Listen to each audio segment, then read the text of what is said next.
With Sun-Maid, whole fruits' natural sweetness opens a world of imaginative snacks. Take a sweet or sour adventure with fruity raisin snacks. Chill on creamy, delicious yogurt-covered raisins. And for ultimate yumminess, try s'mores granola bites. Because with Sun-Maid snacks, goodness really is delicious. Get a taste at sunmaid.com/imagine that. Just in case I got to go to Texas. Hot damn, I'm so excited about that one. All right, man. Where are we here? There's Gorgeous Jenny, Peppa H, and we continue on. Millennium and Gorgeous Marie. Good to see you both. And Tony D, good morning to you. Sam Faz, Terry Brown, what's happening? And there's, Jeremy Jones, thank you so much for that awesome super chat, man. Really do appreciate your love of this show. Thank you very, very much for supporting us that way. And War Eagle, what's happening? Oob to Joe's Maine, you've got aliens. There's Gorgeous Helena. Kronos, what's happening? And I'm scrolling on down. Fidgety Aura, good to see you. Phil Minervino, nice to have you here. We are 20 seconds away from launching this. Hello, lovely Nikki. How are you? Sensational Sherry, Todd Purdon, the lovely and talented Kim Jellin has arrived. My God, we got a good-looking audience tonight. We're going to kick this off in 10 seconds. Remember, everyone, the Super Chat is a great way to support this show. If you're brand new here, do us a favor, hit that subscribe button, ring that bell so you know when we are on 7 days a week. Gordium, what's happening? Get your horns up, people. It's time to rock.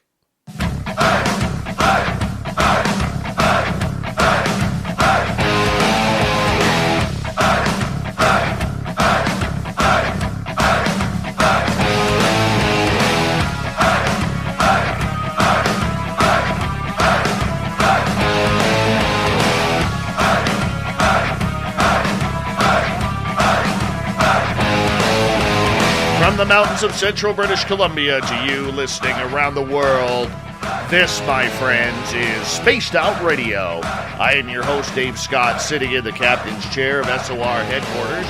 We welcome you to tonight's show on our terrestrial affiliates around North America, digitally on TalkStream Live, Revolution Radio, and KPNL. All of our archives are free by going to youtube.com/Spaced Out Radio. Do old Davey the favor, hit that subscribe button. You can follow us on Twitter at Spaced Out Radio and on Instagram, Spaced Out Radio Show. Our website is spacedoutradio.com, where we have a plethora of features for you, including rocking out to Bumblefoot and reading up on Captain Shirk's SOR Newswire.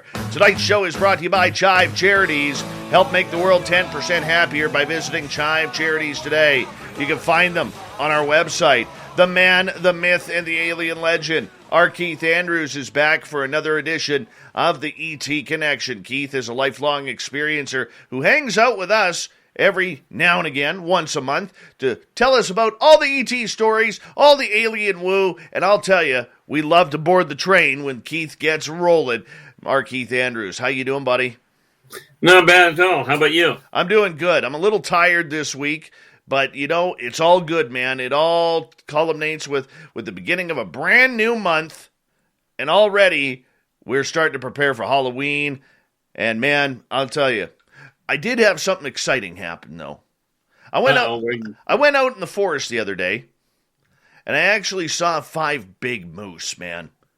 You look at them in the books, and you look at them in pictures and on YouTube or whatever. They don't seem that big. And then you get close to them. Oh, yeah. They are a phenomenal animal. My gosh. They are just fantastic. But that was kind of cool. Yeah. So now it's about racing, get some firewood for winter. Can't find any because most of it burnt up here. And, Bob's your uncle, I guess, and I do have an Uncle Bob. All right, Keith, enough about me. Let's learn about you. You come in near the beginning of each month talking to us all things alien and extraterrestrial. So for you, man, being a lifelong experiencer, have you figured out when things are going to happen yet? I'm still working on if. No. Are we talking about disclosure? I'm presuming you're referring to. No, just on your personal experiences. Well, we'll start with the obvious issue. For me, that becomes just a plain normal thing. Like, I mean, the last time was just, I guess, about. Actually, it's been slow this week because I went out last week. It was funny because I was sitting in the living room and my son called me over to the balcony door, and he looked at me. He goes, "Dad, what's that?" So, and there was a. It wasn't so much what we saw as the fact that the stars were disappearing one at a time, and then reappearing a moment later. So I said, "Oh, look, we've got company." He goes, "Dad, you're being taken tonight." I said, "Yeah, I mean, to him, this is just normal now." Yeah. Is it just you getting taken? Are your kids getting taken too? That one I've left completely alone. Because the last thing I want to do is open that door for anybody. You know, I will put it this way. Normally, and I do know that my father, and of course my father has passed away, which is why I got no problem there. My father knew a lot more about what was going on than he ever told anybody. You know, the reality of it from that standpoint with my dad, considering he is the one that verified that my interactions with the aliens, with the abductions, with the MyLabs was all absolutely on the money. Of course, he told me that on his deathbed. And it does stand to reason that when you look at abductions, they tend to follow family line. And yes, I know I skirted that answer rather nicely, but No, but I think that's fair. That's your son's business. It's none of our business. That's between you and your son. So many times, and I will go down this angle though. So many times though, as parents, you know, because we're more adult, we think we can handle things a little bit better. You know, we don't want to think about our kids having interactive experiences or being taken or being alien abducted or anything along those lines. How do you deal with the fact that, you know, this may or may not be happening in your family, it may or may not be happening in my family, and this is a parent's nightmare at times because we can't control it? Yeah, for me, because this is just a normal part of my life. For me, it's probably a little bit different, but the best I can do with him is let him know what I'm going through and talk to him as openly as I can about what I'm going through to alleviate as much of the fear as I can get away with. You know, it's a question of handing him the information to cope with things just in case. Okay. And I get that and I understand that, but I mean, outside of being a coping mechanism for what is going on, this is not something you can really prepare for. I mean, you may have take me, I got 3 kids. Okay. Yeah. If, you know, I could have 2 kids not having any interaction and 1 kid is being taken almost nightly. You know, I mean, that's the reality and the fact for a lot of parents out there. Why would they choose like that? There's a couple of things that can do that. Quite often, depending on what they're looking for.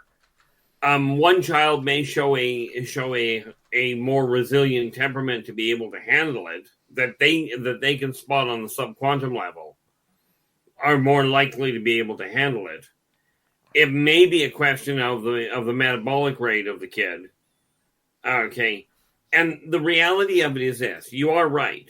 There is no real bracing for it. It's kind of like telling a kid, and nobody ever wants to do this either, I've been diagnosed with cancer and I'm dying.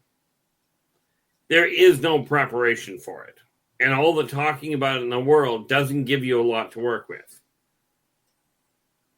Mm-hmm. You know, but you are right. There is no real, you know, this idea that came out years ago, well, let's put a tinfoil hat on because that'll protect you. Yeah, what it turned out they did was they took the tinfoil hat with them and then kept the souvenir. You know? But no, there is no functional preparation for it. It is simply talking honestly to them about what you believe, about what you've discovered. Okay. And involving them as much in the discussion as you can get away with. Right. Okay. Keith, for a lot of people, though, they don't know where or when it's going to happen. So, one of the things we have not talked a lot about during this show is the little triggers, the warnings that seem to be out there for a lot of people. And I'm just curious, what's your trigger? How do you know? I feel it. And usually when I get the confirmation, I'll feel something, and it's literally a feeling. I can be right in the middle of a sentence. Because, of course, I got friends that come over on a regular basis. And I can be in the middle of a game of Dungeons and Dragons with them, and I'll stop in the middle of a sentence, and I'll get up and walk outside onto the balcony. And I'll spot the ship on, up in the air. My son, 9 times out of 10, will follow me out. Right. And then he'll turn around, and that's when he'll go, "Oh, you're going up today." Right. But for me, it's a feeling that it's almost like an intense feeling I'm being watched. Right. And when you say intense feeling, what do you mean by that? Well, like I'll be standing there, I'll be sitting there talking, and something it literally feels. I'm trying to figure out how to put that in a term that's going to make sense. Because it literally, have you ever felt like been outside and felt like you were being watched? Well, actually, I know in your case, I absolutely know you have. I'll just sit here quiet. Yeah. You know what actually used to trigger me a lot when I was having a lot of experiences was the Pink Floyd song from the album The Wall, Is There Anybody Out There? And it would play in my head, and I couldn't stop it, and I'd be like, "Uh-oh, here we go tonight." That's how I knew. Yeah. I know people who've seen butterflies, or people who will hear certain songs, or people who will, it doesn't matter whether it's 40 below or 40 above, all right, that they would get, certain signs of crickets or some sort of sound that they wouldn't normally hear. And, what are these triggers? Are these triggers implanted? Because they seem to be coming from the environment. What usually happens is it's not so much that they're implanted as that person, when it first happens, that's the thing that's happening at that time. Okay, so in the case of Pink Floyd, you may well, the first time you got taken, that song may well have been playing to start with. And then it just locked in as, that's a marker. I mean, one of the other ones I hear is when we talk about scents, okay, is the hibiscus plant. Okay. Right. And it boils down to the first time you get taken, that scent or that song or whatever may have been playing right when you got taken. But that I'm aware of, there's no warning ahead of time if you've never been taken to say, "Oh, I'm going to get taken."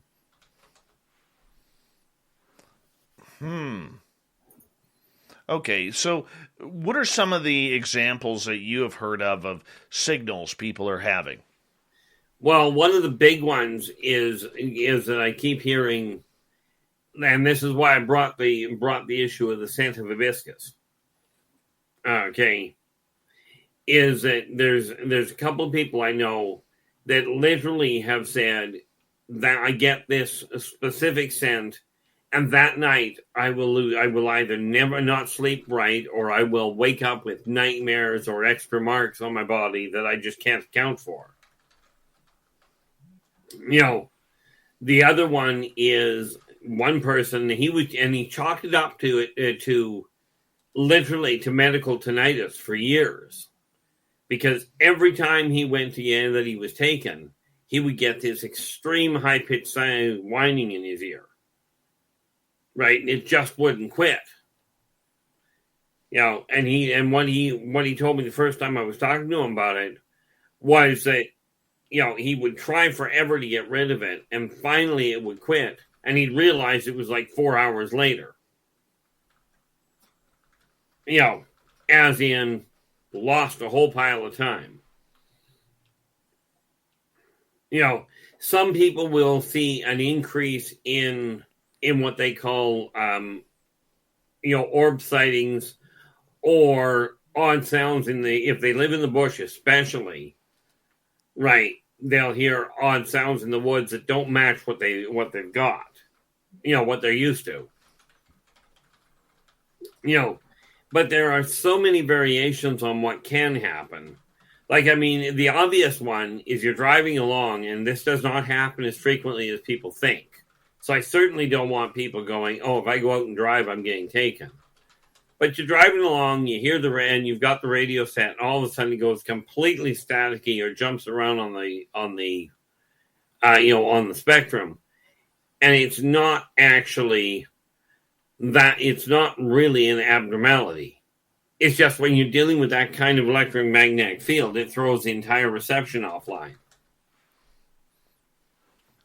So how should people prepare for these signals? Can you even do it? I would love to give you an answer for that one. I don't know if there's any preparation that can be done, to be honest. It's like, how do you prepare for your father dying? You can prepare for it all you want, but the moment it happens, you're pretty much out in the bush. It's like, what do you do with it now? Because as I heard it put one day, and I hear a lot of people that will go, gee, I really wish I could have an experience. It's like, no, you really don't. But it's a cute thought. But, people try and prepare for it. And as the saying goes, sometimes the wanting is sometimes the having is not so pleasing as the wanting. In other words, you can brace for it. You can go, I'm ready for it. And it just doesn't work out that way. Yes, it happens, but it's sort of a case of learning how to cope with it after the fact. Okay. So what about prayer? Well, prayer helps. Here's where prayer comes in handy. In my opinion, it helps fabulous for giving the person the strength of will and that focal point to be able to cope with it while it's going on, to feel that sense of extra protection. Okay. But that could go down a real dangerous road there. But prayer, does it stop it? No. But you got to remember, if you're going to go the route of prayer, you got to remember that it tells you right in the Bible that God is known by many names try that again. He's known by many names on many worlds. Those off-worlders are still his children. Okay. So the prayer does help to give people a sense of security to reassure themselves that they'll be okay.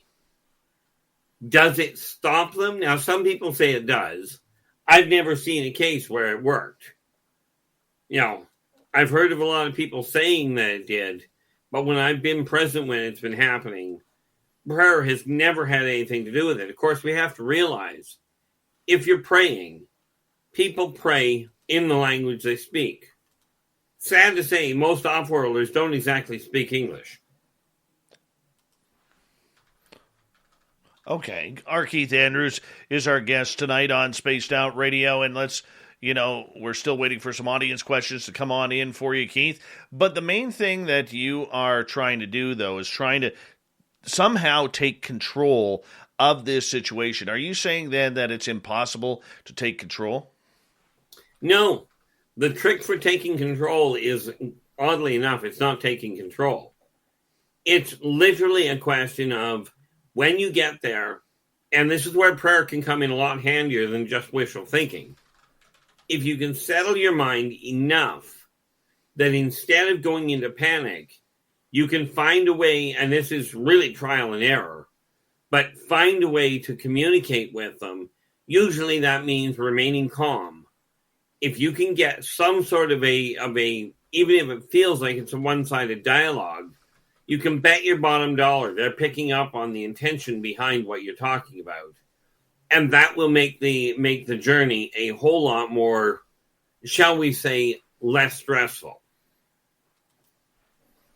Hold on a second here. Less stressful how? You've just been taken in in your skibbies onto a spaceship where they're going to do some nasty, horrible, and maybe sometimes lovely things for you. And that's the funny part about it. The massive majority of people that get taken actually don't have these horrendous experiences.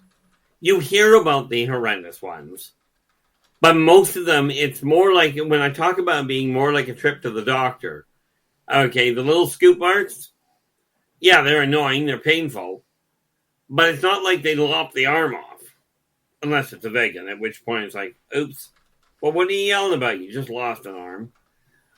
But, the reality is that the big thing you have to realize is they're not coming down to cause fear. And most of them are aware that you're going to be edgy. This is why they put the memory overlays. Okay. Quite often you'll find the reason a lot of people mention the orbs is because there's three different types of orbs I've seen show up on camera. Most of the time it's dust particles. Okay. But there is a can we try English? There is an orb that they use that is a drone. And all it is they go down, they send a number of drones in to make sure the place is empty, right? If they're going in to do a physical withdrawal.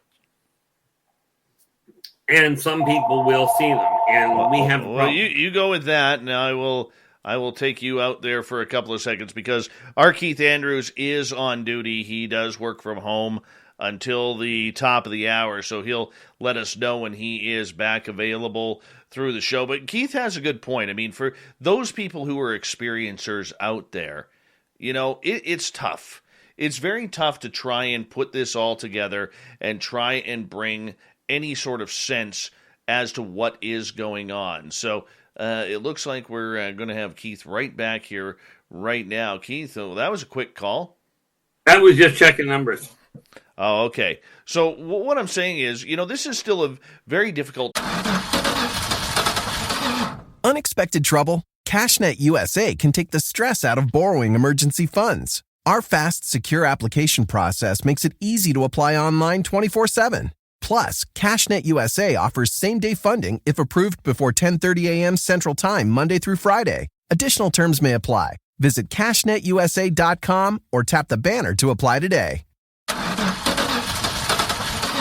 Unexpected trouble? CashNet USA can take the stress out of borrowing emergency funds. Our fast, secure application process makes it easy to apply online 24/7. Plus, CashNet USA offers same-day funding if approved before 10:30 a.m. Central Time, Monday through Friday. Additional terms may apply. Visit CashNetUSA.com or tap the banner to apply today. Topic for a lot of people, Keith, regarding this entire phenomenon on whether or not they are taken. For those who don't know or may suspect that they are taken, what kind of tests could they do at home to see if they are actually being taken per se? The easiest one as far as that goes, oddly enough, you can actually use a security camera in your own room, but you're not looking for the body being yanked out and floating out the window. What you're looking for is an electrostatic disturbance on the video. Because a lot of the time what they will do, if they're taking you live, is they will replace you with essentially a dummy, a simulacrum. And while they are pulling you out, they'll be putting one in. So all you get on your video is electrostatic discharge. It'll just all of a sudden go fuzzy a little. And it may not even be it may not be a full blackout. For those that are audiovisually, capable, you're more likely to see it than somebody like myself who looks at TV and it goes staticky anyway. Very true. Go on. That would be one of the biggest issues. And of course, you can do the same thing with an audio tracker. If you've got a recording device that can pick it up, you may hear noises that don't add up. Okay, the best thing you can do, and it's not a question of being able to prevent it. And we just got to get that through. And I know it's a frightening thought for most people, but it's not so much how do you stop it as how do you cope with it after the fact. And the best coping mechanism I ever found for people was when you wake up in the morning and you feel something's off, before you do any major research looking into it, write down every single thing you can remember. Okay, because if you're keeping track of it and you write these things down, they may seem totally unrelated, especially at the beginning, because it's very rare that people get picked up the same day of the month every year. It's not like getting a paycheck. The similarity. And on that note, Keith, I'm going to cut you off right there because we do have to go to break here at the bottom of the hour. We are having a very amazing night with our Keith Andrews and the ET Connection. Keith comes in at the beginning of nearly every month to talk about everything extraterrestrial. He's one of the best in the biz. He's got the sideburns to show it. Our Keith Andrews, looking like Doc from Back to the Future tonight on Spaced Out Radio. We'll continue with the ET Connection and our Keith right after this.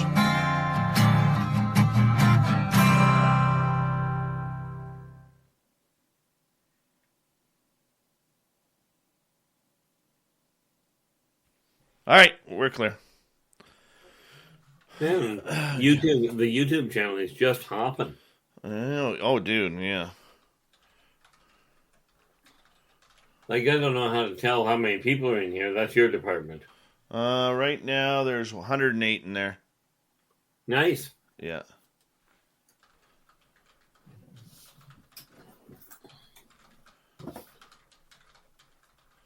No, it's funny. If I could figure out how to do it, and didn't even finish going looking for it, that was a problem.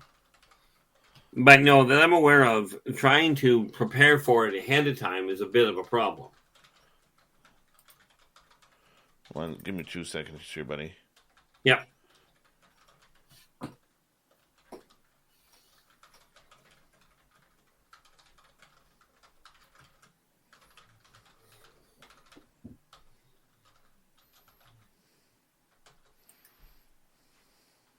There we go. That's how to do it.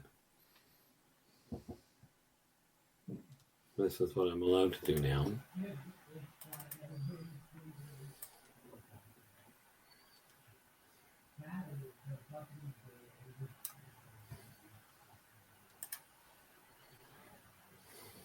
What'd you send me there?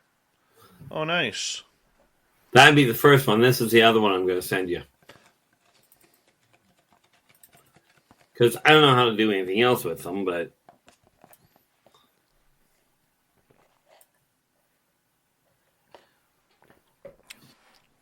Guy's on drugs. Dang near, but this is why we're getting the discrepancy. I hear you. All right, let me just check things out here. And Chad Smith is going to be the first question here coming up.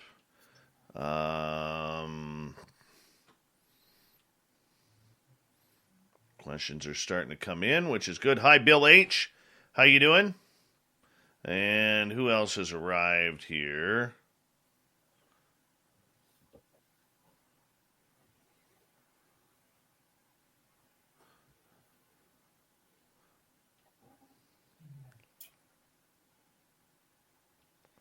Chat room goes so damn fast.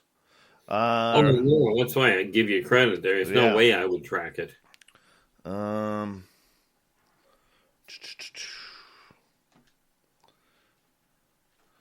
don't think we're good right now.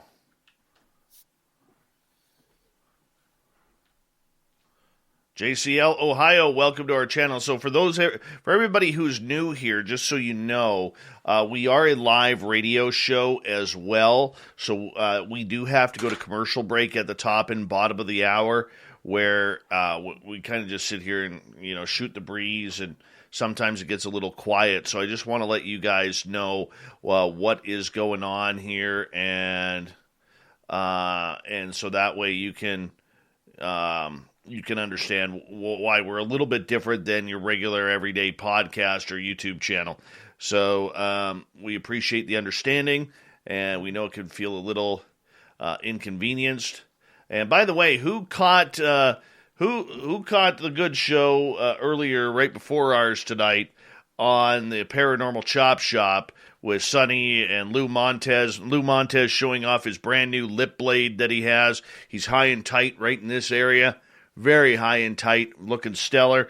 Yeah, good show over there. Remember, they are friends of ours. They are huge supporters of Spaced Out Radio. We want to show them some love as well, along with UFO Garage and Big Willie on Saturdays right before Lynn Wallington at UFO Garage's channel. So make sure that you check it on out and hit that subscribe button, ring that bell. These are good people, guys, who are having a lot of fun. There's, and that's what it's all about. I love these guys. They're all very, very good people and mean very, very well. And that's what we need more of in this field, is people having fun like that. So make sure you check it on out. And there's always, always, always Chad Smith sightings, everyone.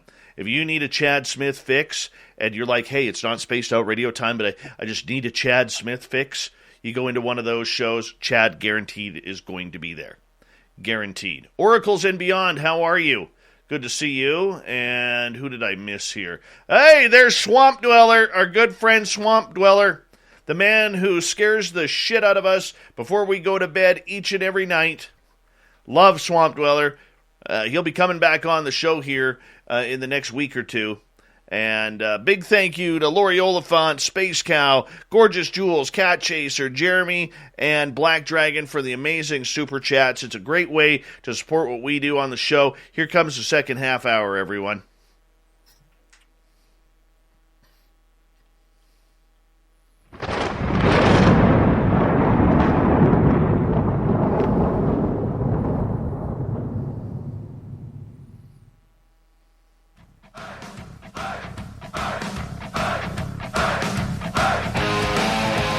Second half hour of Spaced Out Radio is underway. Dave Scott is my name. The Woo is my game.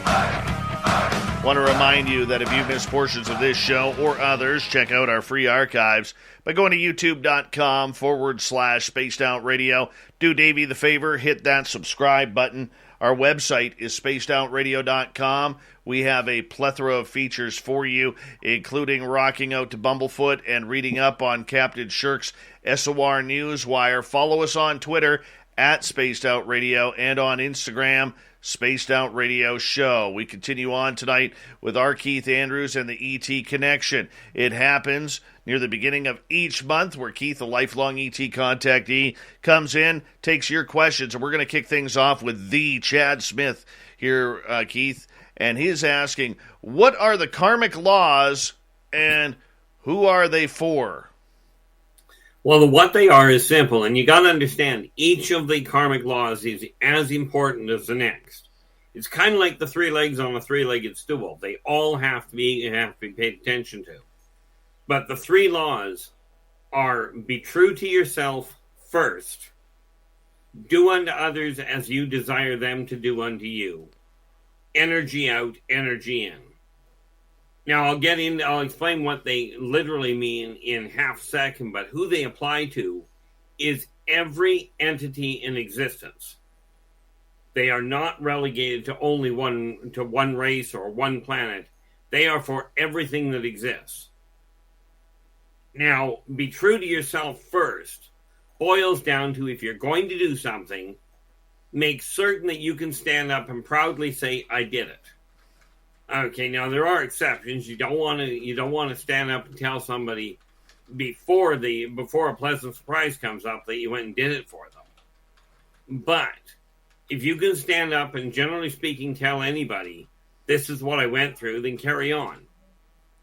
If it's something you're going to have to hide, i.e., if you're looking at breaking a law, the reality is, if you can't stand up and say I robbed the bank, and be proud of it and not get in trouble for it, then that's where be true to yourself. You follow your heart, but use your head to get there. Now, when it comes down to do unto others as you desire them to do unto you. Now, I've known Dave for years now, had the pleasure of traveling with him, and I kid you not, he talks a good game on the radio about how he treats everybody equally. I'll tell you, in person, he's just the same way. Well, thank you. So you treat people, if you desire people to be honest with you, be honest with them. If you desire people not to rip you off, don't rip them off. But the reality is that will not guarantee you won't have bad things happen. Bad things happen.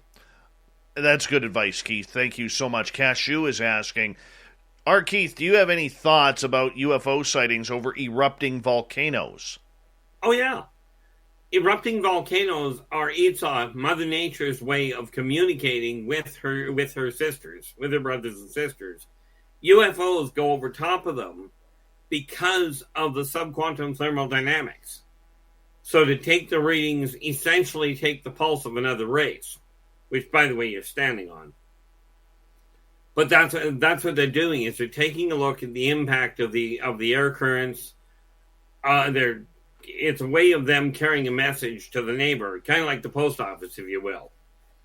Although, at least with these guys, they actually get the message there on time. All right, next question from Millennium. This one's for me. When are you going back into the forest, Dave, with Samantha Mowat? Oh, goodness. Her and I have been talking about that and getting our families together for a couple years now. And you know what? It just seems like there's a headache that falls in between each and every time. And it's definitely something we're going to have to do. I don't know if we'll get to it before the snow starts falling here in the next month to 2 months, but it is in the plans, and who knows, maybe we just got to go up there for a weekend, or she's just got to come down here for a weekend and sit down, do some meditation in front of the fireplace, and see what kind of aliens show up. I have no idea. You never know what's going to come around and see what's kind of going on there. I don't know. I wish I did. I wish I had a better answer for you. But I really, really don't. All right, R. Keith Andrews, Mondak is asking, which races mess with the United States Air Force nuclear missiles? Well, would you believe the same ones that mess with everybody else's? But that's the consortium itself, which means it could be a number of races, but they're the ones that send the ships down to say, hey, knock that mess out of the equation. But they will only do that in the event that it is a mass amount of them. Like if it's just one missile, they won't bother with it. But if it looks like it's going to be a big problem that will actually damage the planet, right, more than a bruise, then the consortium will keep an eye on. They keep an eye on the airwaves all the time. If you think Big Brother's watching, you should see how much time these guys spend. No kidding, eh? All right, next question from Sovereign Farts.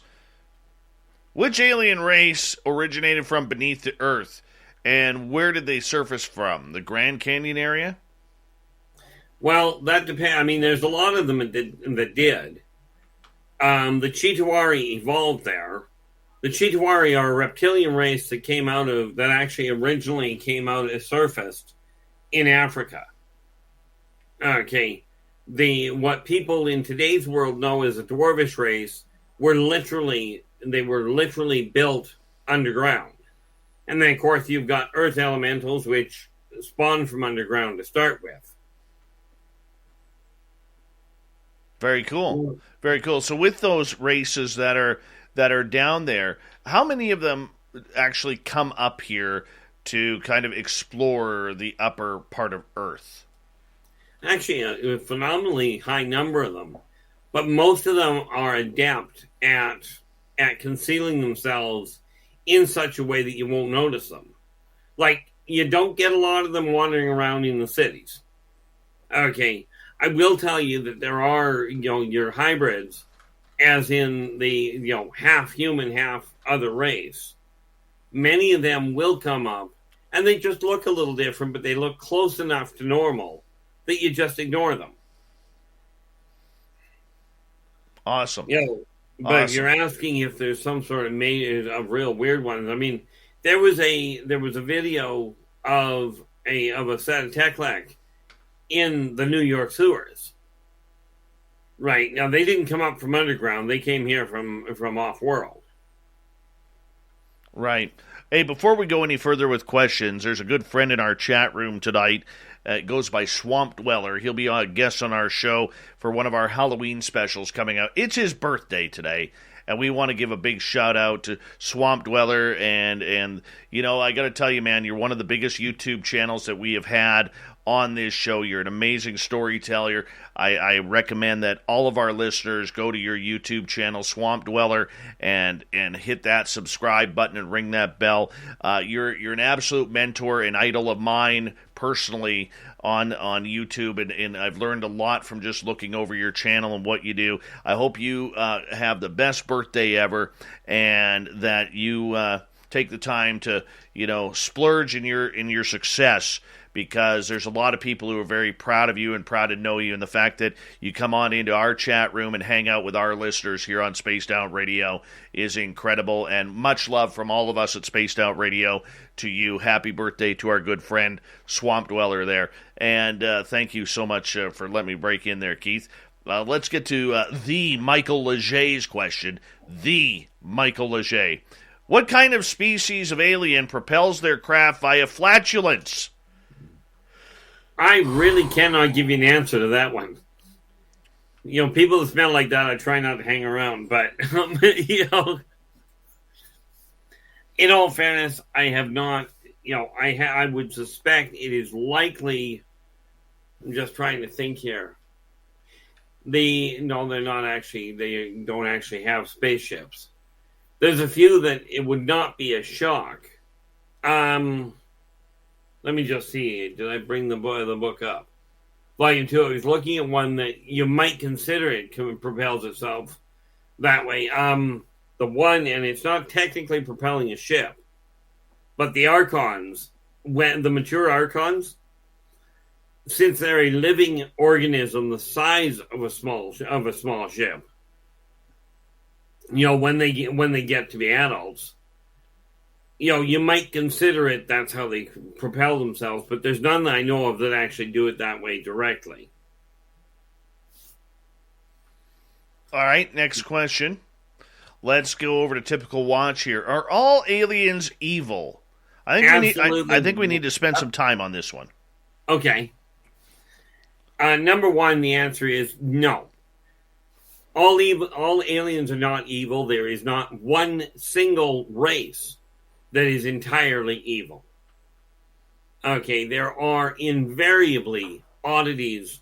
There are pacifists amongst the most violent alien races. There are, you know, you name the race, and there are ones, yes, there are ones that are evil, but there are ones that are exactly on the opposite side and extremely beneficial, you know, very benevolent. But no, the idea that all aliens are evil, if all aliens were evil, the biggest problem we would have is Earth would have shaken the entire human race and everything else off it. Because Earth itself, okay, is another race. Like the planet is a race. When people talk about humans being essentially fleas, well, according to the Kaborim, which is what Earth is, okay, that's basically what we are. But no, aliens are, the problem is that humans have been taught that if they don't understand it, that makes it evil. Okay, but there isn't a single race I've run into where every one of them is evil. Okay, certainly they have some twisted ideas in my eyes, and many of their customs people would probably misconstrue as being evil. From their standpoint, it just makes sense. Okay. But are they evil? No. Go ahead. Is it just human nature then, because we always want an enemy? Look, and I'm saying that to preface this, that I know from personal point of view, not all extraterrestrials are good. Not all of them are there to bring you. Eres una de esas personas que hacen de un sausage McMuffin with egg de McDonald's su sausage McMuffin with egg. Quizá le pones un poquito de salsa picante al English muffin recién tostado, o quizá le pones un hash browns al muffin, o tal vez eres de los que lo llama tuyo, exactamente como viene. Sí, yo también. Para pa pa pa. Unlike other automakers, we at Ford don't think you should need a 20-minute tutorial to open your glove box. So we made our technology easy to use by making our vehicles available with Blue Cruise hands-free driving, Sync 4, and the Ford Pass app. And the best part? They just work. Built for America. Built Ford proud. Optional features listed. Downloads of shiny new objects and bring you flowers in the morning. There are some bad things happening, Keith. I mean, absolutely there are. We can't just put a shiny rose around it and just say, hey, this is perfect. We just don't understand. But the idea behind it is it more because we always have to, as humans, have an enemy of some sort? In a nutshell, people have been, I mean, you're absolutely right. There are races out there that are just downright nasty. Okay. I mean, you take a look at the Talon and the Vegans. Okay, the Talon are an ant-like race. They are web spinners, but they will literally take people and tear their limbs off intentionally to see how much stress it takes to do that. Now, I'm sorry, there's no nice way I can put that makes that sound like a decent thing to do. Okay, there are some very nasty people out there. But the thing that you have to remember is the way the human race has evolved, mankind has learned something rather bizarre. Fear that which you do not understand. That which you fear, strive to control. That which you cannot control, strive to destroy. And that which you cannot destroy, fear. Mankind has learned very, very effectively from its own peoples to fear most things. Now, fear is a great thing to keep you out of being killed in natural surroundings. Okay, but it has been taken to an extreme. And unfortunately, mankind has done a lot of that to themselves. Some of it by accident, most of it not. By accident, I bring to people's attention the idea of the movie V. Okay, it was a great movie. I really enjoyed it. But the panic that it built after the fact was absolutely bizarre. But humans they seem to like being scared or startled. And unfortunately, because of the amount that's put out there with the emphasis on it, mankind looks at things they don't understand and they automatically seem to jump to the idea. And I'm talking on the whole. There are people like you, Dave, that don't look at the unknown and go, oh my gosh, it's going to kill me. Okay, no, and that doesn't mean you go, oh, I'm perfectly at ease and I'm not in any danger. I don't even walk onto a ship and go, oh, I'm in perfect shape. Because things can go wrong really, really fast. But the issue of are they sort of one of these issues of everybody is evil? No. You cannot blanket any race, any skin color, any hair color, or any skin configuration as all of them are evil. Right. No, I understand that. All right, let's move on here. As Luis wants to know, where does karma fall into the karmic laws? Well, karma's kind of funny because the karmic laws unto themselves are by their very nature true to themselves. Those, and they don't. It's not like when people talk about karma coming out and getting you. Karma itself is an overall. It's simply a short way of saying the karmic laws. Okay, it's kind of like if you're trying to list off all the different traffic laws. They're called the rules of the road. Right? Karma is just a short way of saying if you don't follow the karmic laws, they will come back to bite you. Which is where that third one comes in, which is energy out, energy in. Meaning whatever you put your effort into, that's what you're stacking the deck in favor of having happen to you. Doesn't guarantee it. Because the thing people forget is that when we're focusing on something, you talk about wishful thinking. Well, when you focus on doing the right thing, on making things work properly, okay, you're not only up against your own tendency of derailing yourself, but you think about it. The reason that a wall is solid is because people believe it is solid. That is the power of manifestation on a global level. People agree that that is solid and that you cannot pass through it. If you get somebody convinced enough, or in a state of, if you will, emergency far enough, they forget what everybody else has to say and they'll walk through a solid wall. They just totally, because they just tune everything else out and they end up walking between the molecules. Now, yes, it sounds like science fiction, and if I hadn't done it with witnesses, I'd argue, I'd agree with you. All right. Let's continue on here. We got 5 minutes to go before we got to go to break at the top of the hour. Our Keith Andrews and the ET Connection is our show tonight. Brand new listener to the chat room, Samantha, is asking, talking about UFOs over volcanoes, what about UFOs over Air Force bases? What do you think's going on there, Keith? Seeing where technology has gotten to. I hate that word. The gotten thing. Anyway, they are literally flying over the air bases, over naval bases, air bases, army bases, whatever, even training sites. They do it to see how mankind is working together, what their technology is evolving to, and where along the technological evolutionary state they've actually acquired. How far they've got.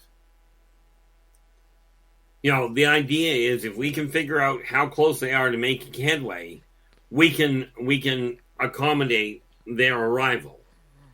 Oddly enough, humans look at it and go, the aliens are worried about, we're worried about the aliens coming down here.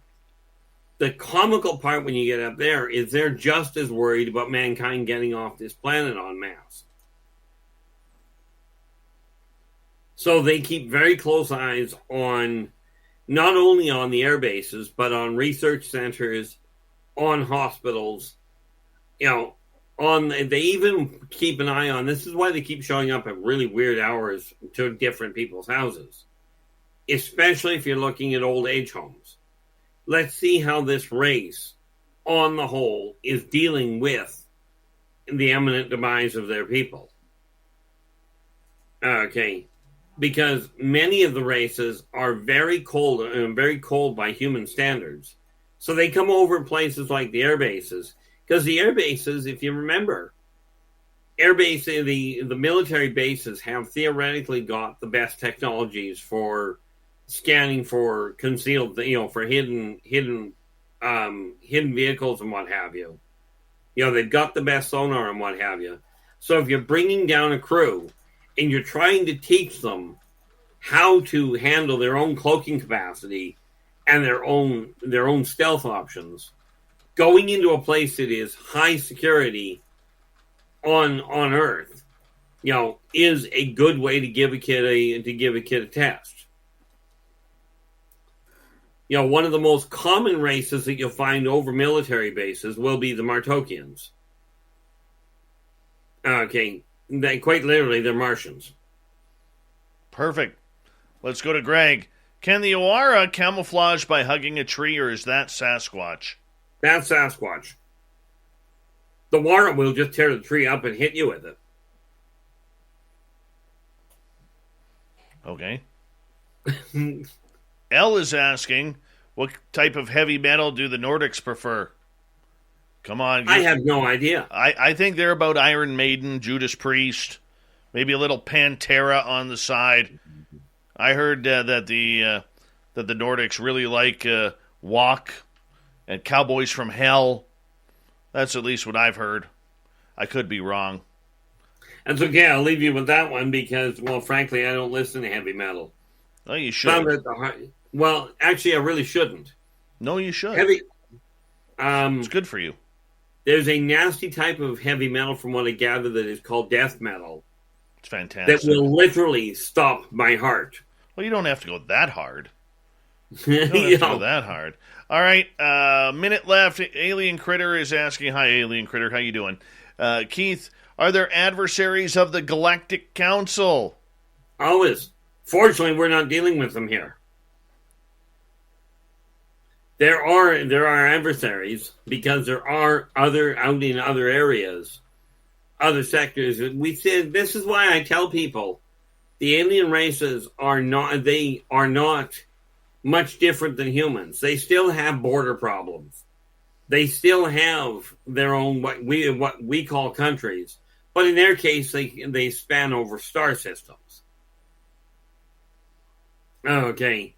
So are there other people that are complicated? Do they have infiltration and that sort of thing? Just like on Earth, the answer is definitively yes. Well, that's a good place to stop it right there, as we will continue with audience questions when we come back on the Mighty SOR. And we haven't ruffled our Keith Andrews' beautiful pork chop sideburns just yet. So we're going to keep on rolling with questions for our Keith Andrews and the ET Connection. Keith is a good friend of this show. Probably 6 years in now, almost 7 years in, that he has been with me, hanging out, talking all things alien, all things woo. Come aboard the woo train as our Keith Andrews takes us into hour number 2 on Spaced Out Radio.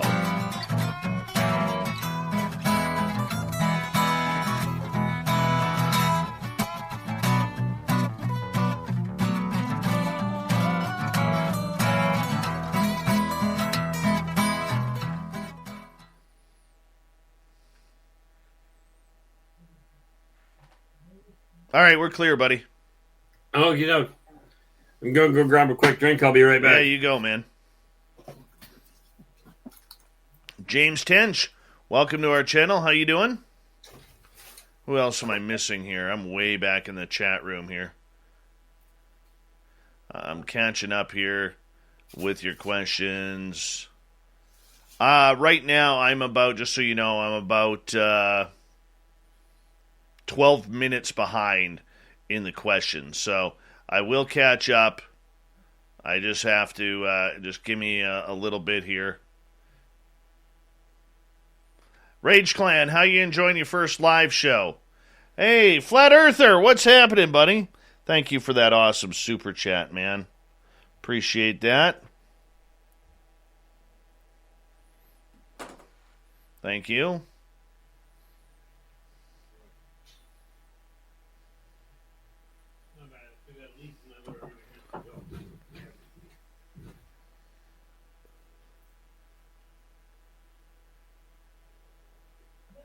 Sorry, if I'm kind of looking away here, I'm looking at the chat room, seeing if Jazz, how are you? Seeing if I missed anybody, because I always like to say hello. Taywaz, how you doing? Thank you for joining us.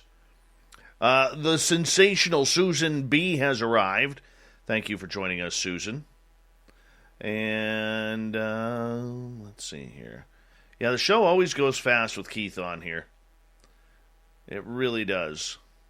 You guys got some great questions coming up, so just bear with me. Like I said, I'm way behind in the chat room. And Bassmaster, how you doing, brother? Good to see you. And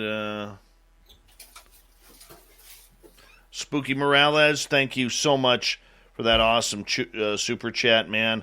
Really do appreciate your love and support of this show, brother. Thank you. Joshua S., how you doing? Rayvon is Ryan. How you doing, buddy? Noble Patrick, good to see you, brother. Major Lee, reborn from ash. What's happening? Stevie Franchise, what's happening? Good to see you. And that's where we're caught up. That's where we're caught up to.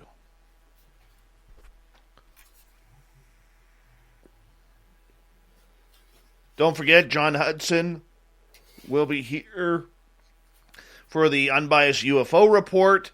And, of course, there is an after show. Once again, every Friday night, we do an after show. This is not going to be a long one. And the main reason why is I got to be up at like 7 o'clock in the morning. Yes, first morning hockey practice for my son. Loving it. Loving it. This is what it's all about. So, yeah, I got to be up early, but we will do the after hours show.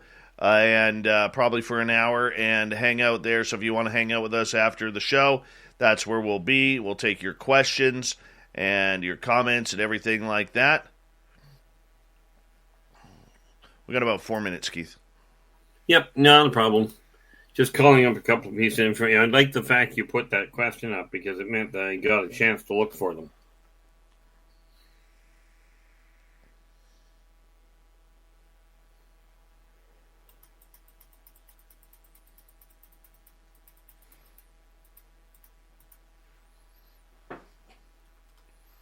Oh, hey, Clam.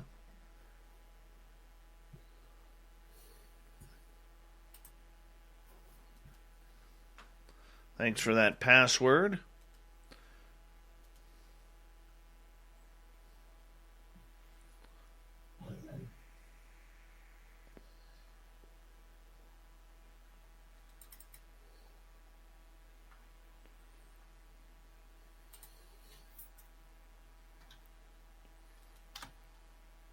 Hey, B. Hoff, good to see you.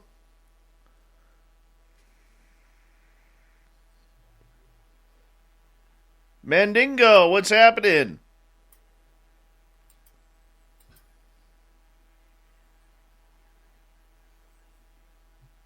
Samantha and Lynn are this weekend on Sunday.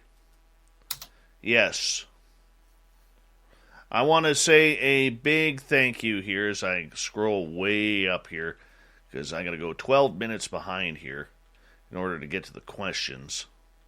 Keith, we're going to have to race through some of these to catch up. Absolutely. Okay, but a big thank you to Spooky, to Flat Earther, Lori, Space Cow, Jules, Cat Chaser, Jeremy, and Black Dragon for the amazing super chats. It's a great way to support what we do on Spaced Out Radio each and every month here and each and every night, and we really do appreciate it. Don't forget that you can get your awesome swag by going to our website, spacedoutradio.com. Check out our store. So go to the shop on the top. It'll say shop. Go there. We got some incredible swag for you, not just T-shirts. If you click on a logo you like, you can scroll down and see what other products we have on that logo. That would be great, and I think you'll really enjoy it. And I want pictures. When you buy your swag, I want pictures of you wearing it or pictures on how you are looking for Spaced Out Radio. We want to make sure that we get a big audience content on our website of you enjoying the show. So, you know what? Send those pictures in.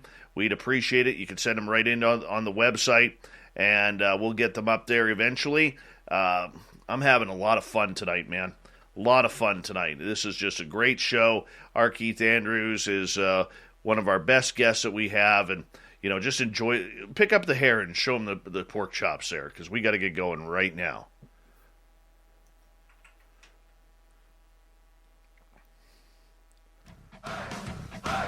You're listening to Spaced Out Radio with Dave Scott. Follow Dave on Twitter at Spaced Out Radio and on Facebook, Spaced Out Radio Show. Here we go with hour number 2 of Spaced Out Radio tonight. My name is Dave Scott. Thank you so much for taking the time to join us. We really do appreciate earning your listening ears wherever you are on this beautiful planet we call Earth. Thank you to everyone listening in on our terrestrial affiliates around North America and digitally on TalkStream Live, Revolution Radio, and KPNL. All of our archives are free by going to youtube.com/Spaced Out Radio. Do old Davey the favor, hit that subscribe button.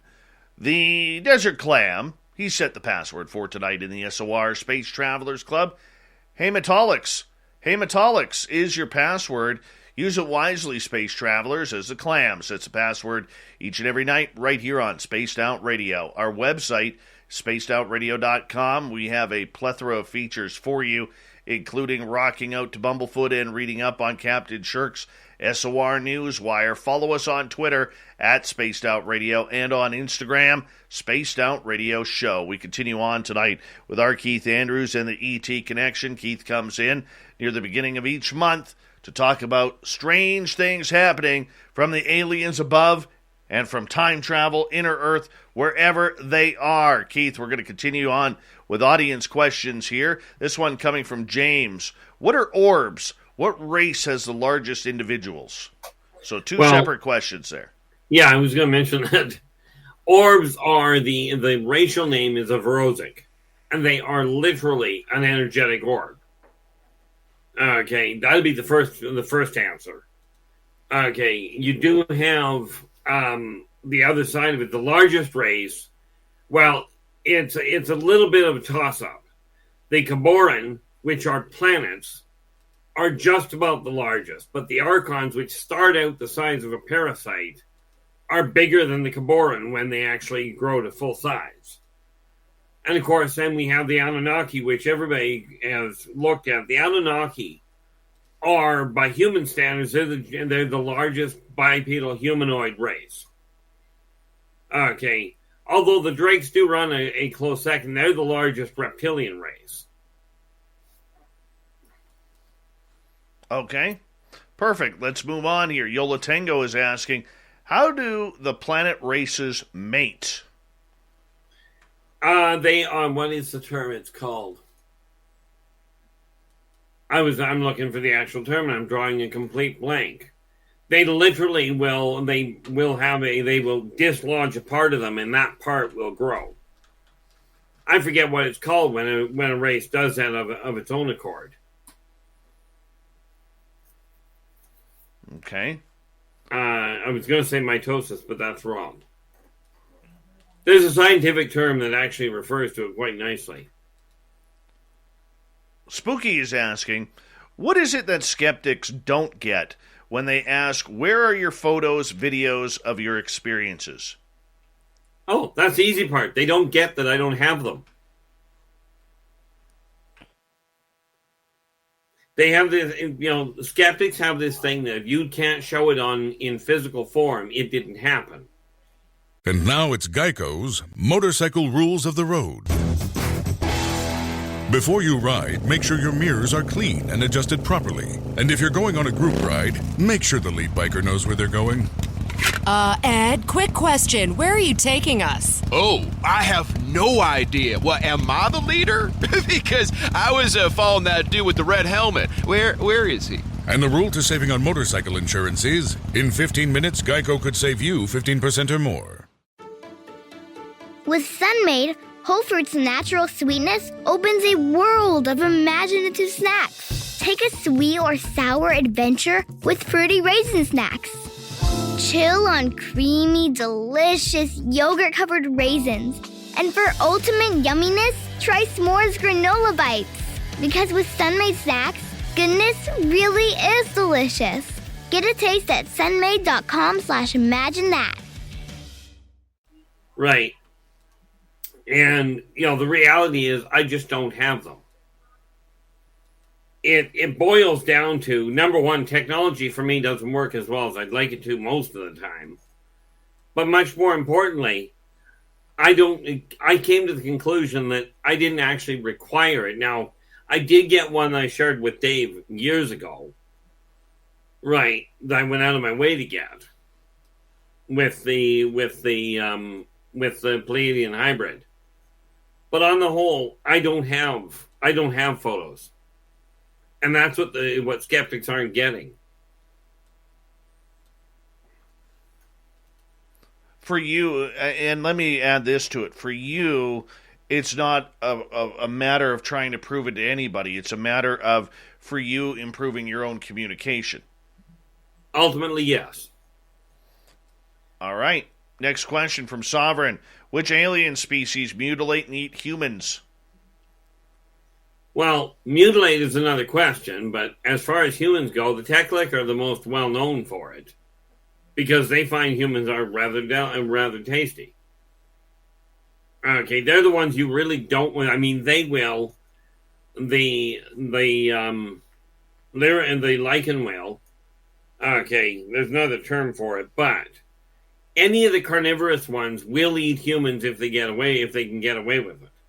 But when you're taking a look at the Muldocs and the Teklik, they literally will hunt them for food. Now, it's not called much of, and the Teklik just simply abduct you and away they go. The Muldoc will actually come down to Earth and use Earth as a hunting ground. Fortunately, that takes a whole lot of finagling to actually be able to get it. Okay, and to be able to actually do that. It doesn't, when we talk about Earth being protected, it's not 100% guarantee that nobody gets onto it. I mean, let's face it, Earth is kind of a big place. Very true. Very true. All right, let's move on to the next one here. Rage Clan is asking, what strange craft are going in and out of the oceans and seas? That depends on the part of the ocean and sea we're talking about, as in where on Earth. Because there are, you might be dealing with Archons, you may be dealing with the Seafaries, and of course, when you start looking at the Merfolk, they don't exactly come out with ships. Okay, the Merfolk themselves you may be spotting them, and of course, the water elementals are a good example of something. And it's not a ship; it's an entity. It's just mankind has this idea that if you don't have a ship, you can't go into different mediums of travel.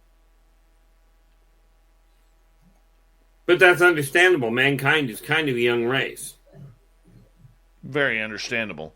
Very understandable. All right, let's move on here. Space Cow is asking, how many types of cloaking are there? That I can think of right offhand? I can think of 4 right off the bat. You've got triphasic, which really boils down to they alter their vibratory rate and they just move so quickly you cannot see them. There is sonic cloaking. There's also optical cloaking. Sonic cloaking, meaning they create a sonic field, a sound wave around you that you can't see through. Or around them rather, that you can't see through. Okay, there is also, what is it called? Looking for the name for it. They literally draw the clouds around them to cloak themselves in the clouds. Okay. So, I mean, there's a number of other, the idea of true cloaking. There is, of course, the photo cloaking, which literally means, and mankind has this, okay, where they literally set up an array of cameras on the front of their ship and project. Well, they set up the cameras behind them, and they project to the front of the ship what is behind them. Net result, when you're looking at them from any angle, you're seeing what's beyond the ship and you can't see them at all. So you have to watch for a discrepancy in what's showing up and vanishing. All right, Nicola is asking, which race out there is the most technically advanced? Now, that one, I keep calling them the mechanoids, and the mechloids are a real nasty race. Technologically, they are far further advanced than most. What they are, and they're actually going into the second book. But well, I'm sure you did. If you ever watched the show Batteries Not Included, okay, from way back in the 90s, I think it was. Right. They did a reasonably good job in coming up with the idea. They're not quite that cute, by the way. But they are probably the most technologically advanced. depending on how you look at it. Now, there is another race, and that's why I said it was a good thing I opened this up, because I keep looking at it going, I've got to remember these names sometimes. Here we are. They are called the Xenon, and they literally look, if you will, kind of similar to what the Transformers do, without half the decent side of them. That is the race that is causing the problem for the Tech-Lec, which is what drove the Tech-Lec here in the first place. Okay, so technologically, they are debatably amongst the most advanced. Primarily because, well, they're living metal and they are only technology. Right. Okay, well, let's move on here, my friend. As we continue on here, this one goes to Sovereign. How do the reptoids clone a hologram of our body so instantaneously? Well, we have 3D printing. Theirs is more effective. That's pretty much the easiest way to put it. Because you got to remember, they're not making these things so they can interact. Okay, what you'll find with some people when they've been taken is whoever lives with them says, I couldn't get them to wake up at all. And that's because they're not designed to be animated. They are simply a shell that is built to breathe, so it looks like it's breathing. Right, but doesn't do anything. So waking it up, it's kind of like grabbing hold of your pillow and shaking it and hoping it's going to get up and move. And then being scared half to death when it does. All right, follow-up from Sovereign. How are aliens getting into the sewer systems? Are they coming up from the ground? Did the aliens actually build the sewer systems to siphon our excrement? Number one, the aliens didn't build the sewer systems, period. Mankind built their own. Sometimes mankind, in their efforts to dig holes in the ground, have open access to the inner worlds. Okay, how they get in there? Well, if you take a look at the Tech-Lec, they got in there from the exterior. Okay, in all likelihood, going in through a storm drain. Okay. But, do they operate, are they doing it to siphon things from man? No. All right, follow-up from Sovereign. Can you please elaborate on the Archons starting out as a small parasite? So Archontic demons are basically bad bacteria, correct? Well, I find it difficult to... I find it very misleading to call the Archon demons. But are they bad bacteria? No, but from a human standpoint, they're more of a parasite than a bacteria. But they take a mortal host, and they lay their eggs in said mortal host. Now, the neat part about it is they don't technically lay them in a corporeal body. They'll leave them in a puddle. Okay, and said puddle will pick them up, and then they will pass through that, and they will draw the food off of whatever organism gets them, and eventually they'll work their way into bigger bodies, and when they run out of bigger bodies, they vacate. When they get to maturity, and they're usually tiny still at that point, where they're able to sustain their own life, at that point, they will wander off. Okay, and they'll eventually get off the planet before they get anywhere near size. They usually end up riding evaporating water into the higher stratosphere, and then breaking off on the upper winds. Then, once they get outside, now at that point, they're now feeding off of the solar energy and off of the particle of the interstellar particulates until they get to the size where they literally will feed off of a Caboran. Nasty problem there is if the Caboran happens to have a bunch of people living on it, well, kind of sucks to be the other people. True. Very true. All right. Gaping Hole is asking, what's more special, mankind or this planet? In whose opinion? I don't know. Yours. Sadly, you're not. In my opinion, it's very simple. The planet. And that sounds really cold, But understand, the planet is not trying to kill other planets. Humans have this incredible capacity of treating each other like absolute doorknobs and then wondering why their world goes upside down. Now, I don't know if I want to call them more special, but I'm more connected to the planet than I am to people. And yes, I realize what that sounds like. Mm-hmm. I get you. All right. Eddie is asking, which sect of aliens built the pyramids, in your opinion? A little hard to call them aliens. Humans. It's just they were humans before mankind lost a lot of its technological capacity. See, if you want to chalk it up to aliens, the Mobians, which left Earth centuries ago, are actually the ones technically that built them. How they managed to maintain, how they managed to get them to stay after the race collapsed, is a brilliant question. I love it, and I haven't figured that one out yet. And even the Mobians I've talked to haven't figured out why those particular buildings stayed put, except for the fact that they were repositories of incredible information, way more than what mankind has deciphered thus far. The hieroglyphics built inside them are part of the reason that the pyramids stayed intact, is because of the way that they were configured.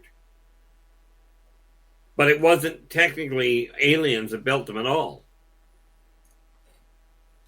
All right. Question from Joe on Facebook. Keith, what do you think about the quarter experiment? Does it work? Are there any other techniques to detect abductions? Now, Joe is the guy who I told to put quarters on his nightstand to see if they stacked. Oh, okay. Yeah, they worked for him. He's just in big-time denial that he's got aliens.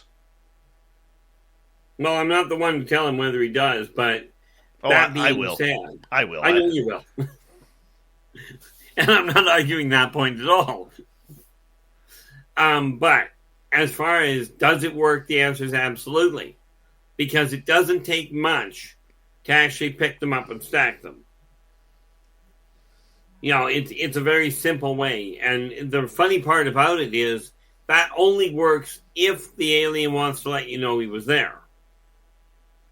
Okay, something I've told other people to use is take a light picture frame and stand it on your frame, like put talcum powder or better yet cornstarch on the table, and set a light picture frame on said cornstarch, right? Someplace where you won't accidentally run into it.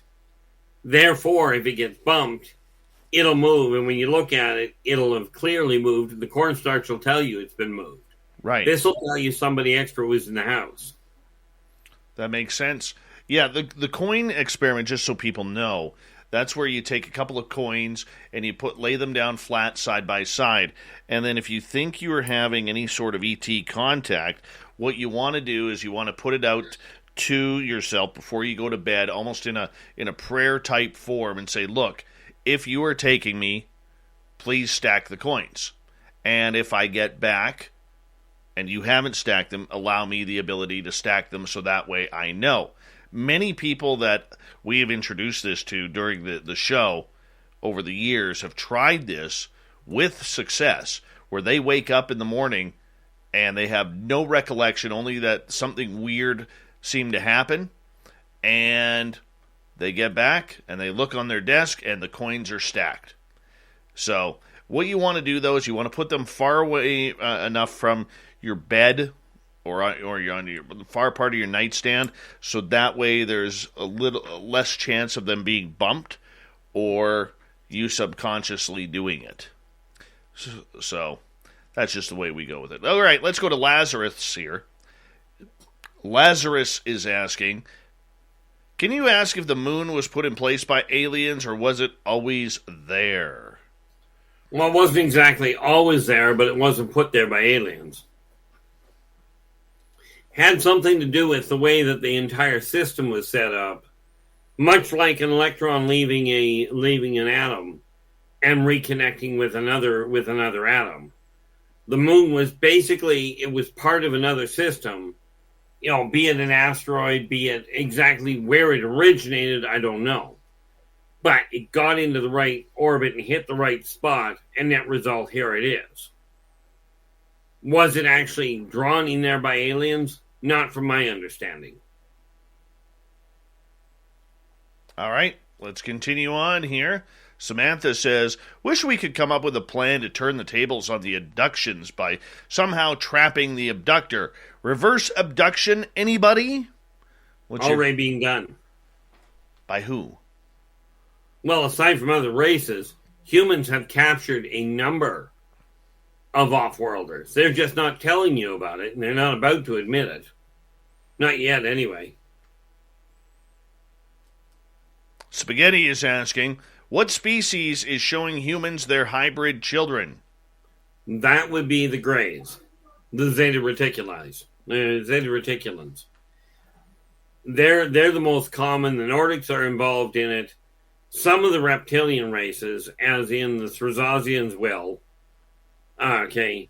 You certainly won't get the Teklex showing you. And, of course, the Pleiadians absolutely will periodically do so.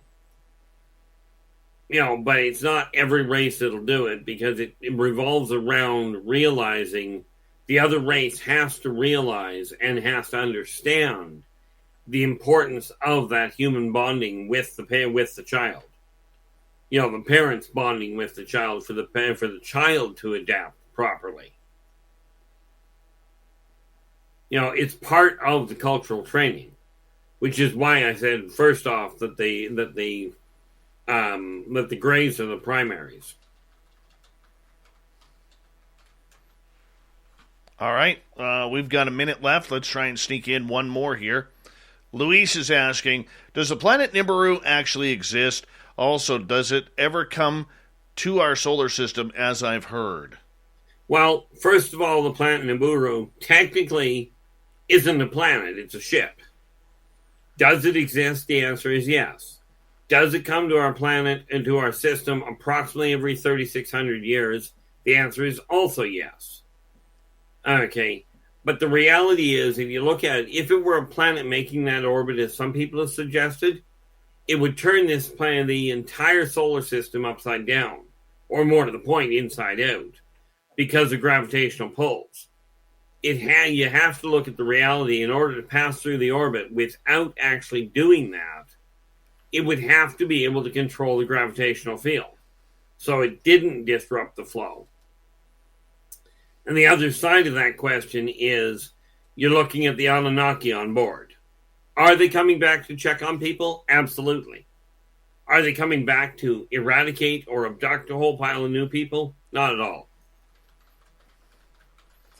All right, on that note, I will let you get comfy for the break here, Arkeith, as Arkeith Andrews and the ET Connection continues here on Spaced Out Radio with audience questions. We're enjoying the night on the Woo Train. We've hit fourth gear. Let's see if we can put her into fifth by the time we get back here on Spaced Out Radio. Arkeith Andrews comes in once a month with the ET Connection. We'll be back right after this.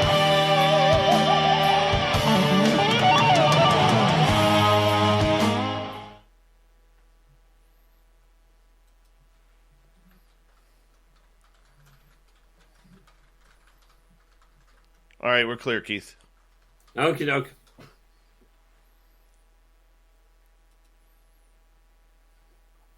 And you're running off somewhere, apparently. Me? Oh. Where am I running? No, I figured you were running off the way you put that. I figured you were taking off to, to let the pups out. No. All right. Let me just get caught up with everything here. Chefist and your mustache. How you doing? Good to see you. And let's see who else has come on in here over the last little bit. I'm about 10 minutes behind on the questions, guys. About 10 minutes behind. Just so you know. I am catching up. The gorgeous Ange has returned. There she is. Give us a wave, Ange, if you don't mind. And And who else has come on in here? Solar Warden, what's happening, buddy? Good to see you. And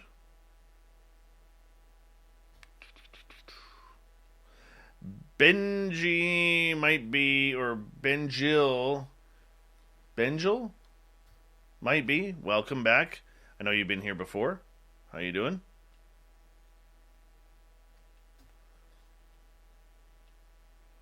James Santo, welcome to our channel. And thank you for that super chat as well, James. Really appreciate that. Thank you.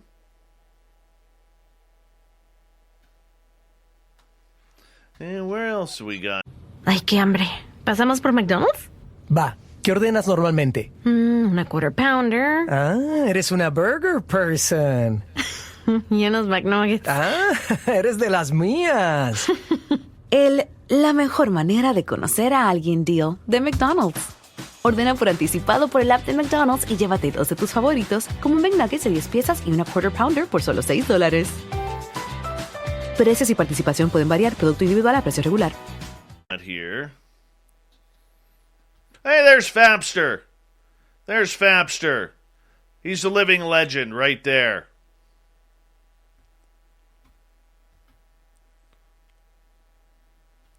Mr. Cowley, welcome back to the show. Oh, Mr. Cowley loves his spaced out radio. That's all I got.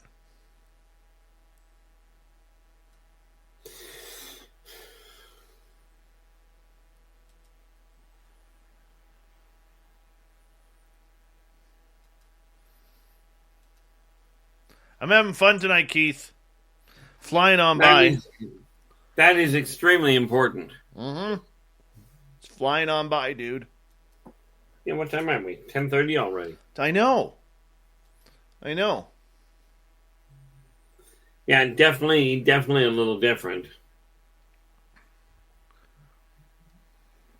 But no, if you're not enjoying it, that's the time that I tell people, if you're doing something you're not enjoying, even if it's work, but if it's work, do not quit unless you've got a replacement income.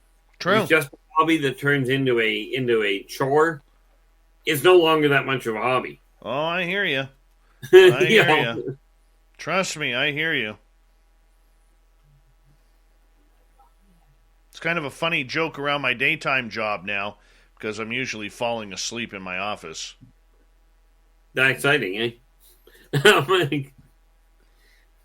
Now, this said, if you're falling asleep in your office, obviously you're not driving cab. No. Definitely not. I'm not an Uber driver, that's for sure.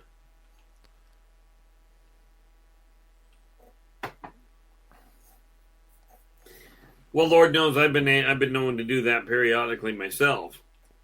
If it's a really quiet night, that can happen. Thankfully, where it comes to if I'm working, I don't tend to sleep deep. If I'm off shift, good luck waking me up. Of course, the odds are if I'm off shift, I'm not home anyway. Which may explain why I end up passing out during the day.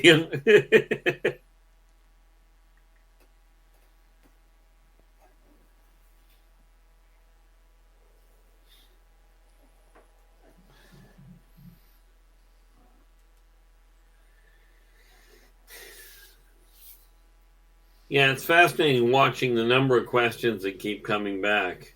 Well, that's crazy. We got about 40 seconds here. Yeah. All right. Big thank you to James, Spooky, Flat Earther, Lori, Space Scout, Jules, Cat Chaser, Jeremy, and Black Dragon. It's a great way to support what we do on this show on a nightly basis. Thank you to all the veterans who are tuning on in. And you always have a safe home here with us. We love you, the veterans around here. All of our new people in our chat room, don't forget to hit that subscribe button and ring that bell. We're here 7 days a week for your entertainment. And all our regulars, we love you. Absolutely love you. Here we go.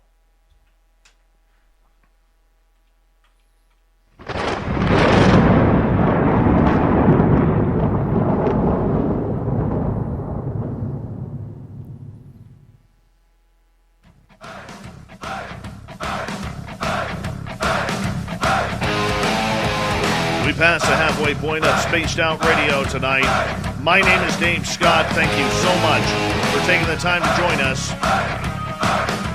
We love being here with you. Want to remind you that if you missed portions of this show or others, check out our free archives at youtube.com/Spaced Out Radio. Just do me the favor, hit that subscribe button. Our website is spacedoutradio.com. We have a plethora of features for you. Check out our swag, rock out to Bumblefoot, read up on Captain Shirk's SOR Newswire.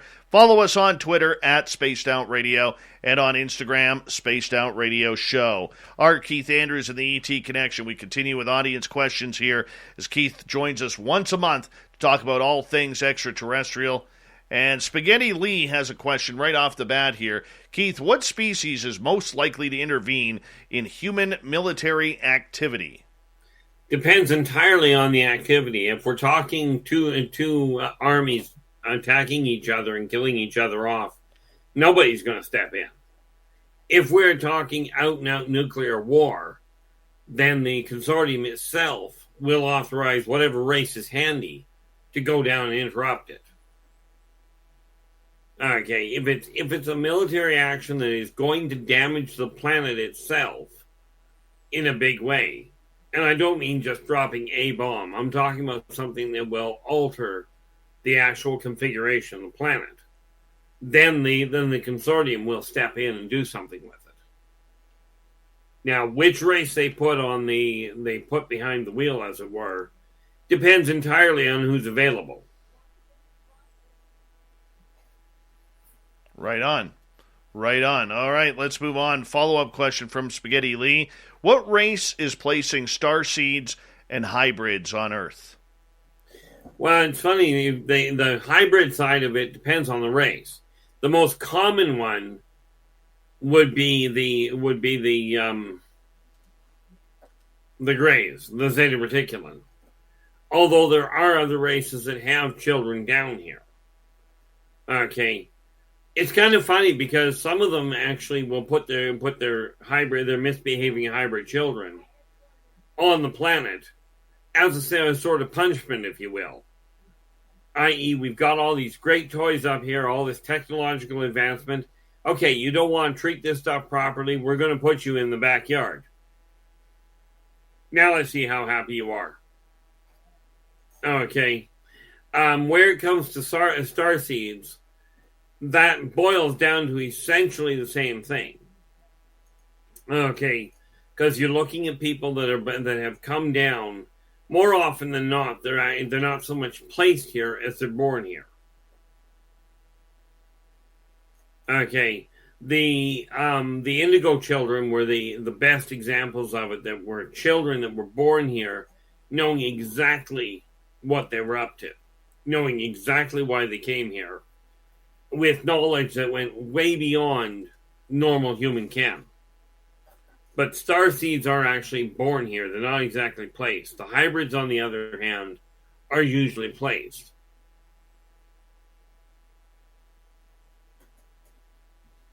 All right, we'll give him the hat trick here. What race is here shape-shifting and presenting lizard eyes for all to see?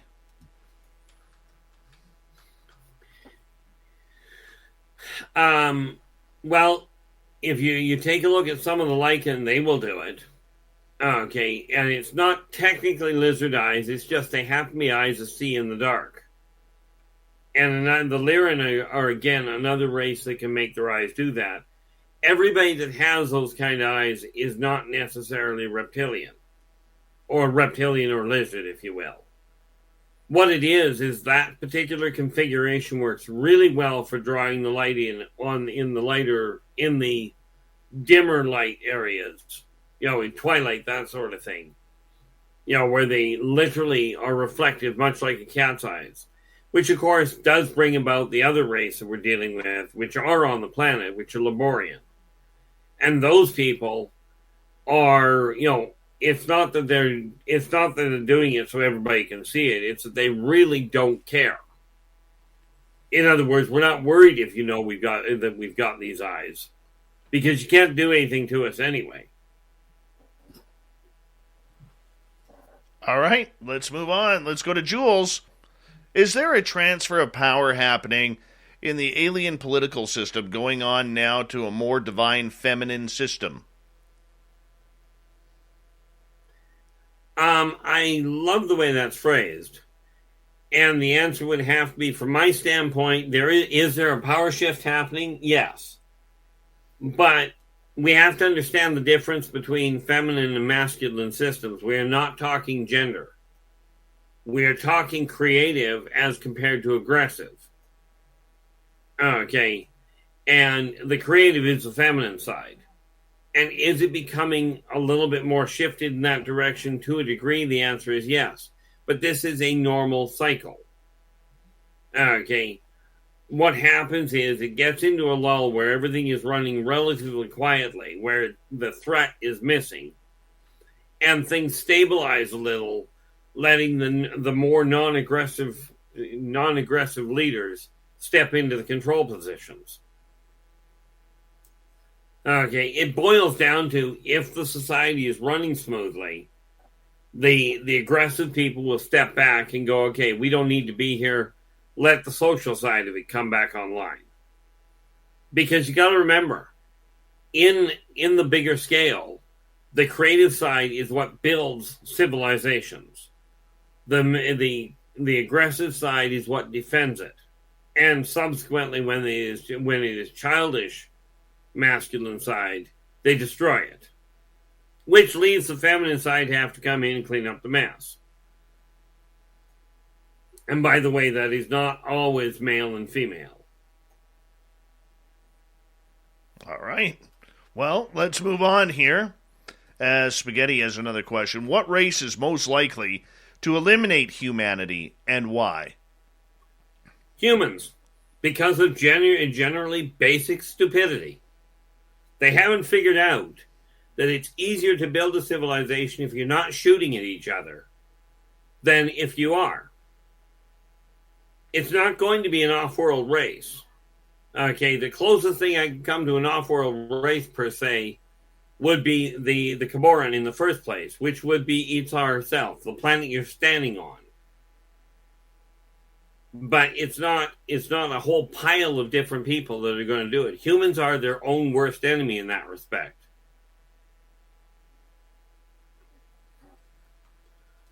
All right. Nikki wants to know, why would any ET race create 3 clones of a human? Where the ETs transfer the human's consciousness into one clone, then use that clone body and consciousness for their ET purposes? Well, that would be kind of like, why would a human own a car or own 3 cars that all look identical? It's because sometimes they just want a different vehicle, or maybe one's having a little bit of a hiccup, so you grab a new one. But understand, they are not, and the one thing that this is seems to be hinting at is, would they use it to infiltrate human politics or that sort of thing? And the answer is no, they're forbidden to.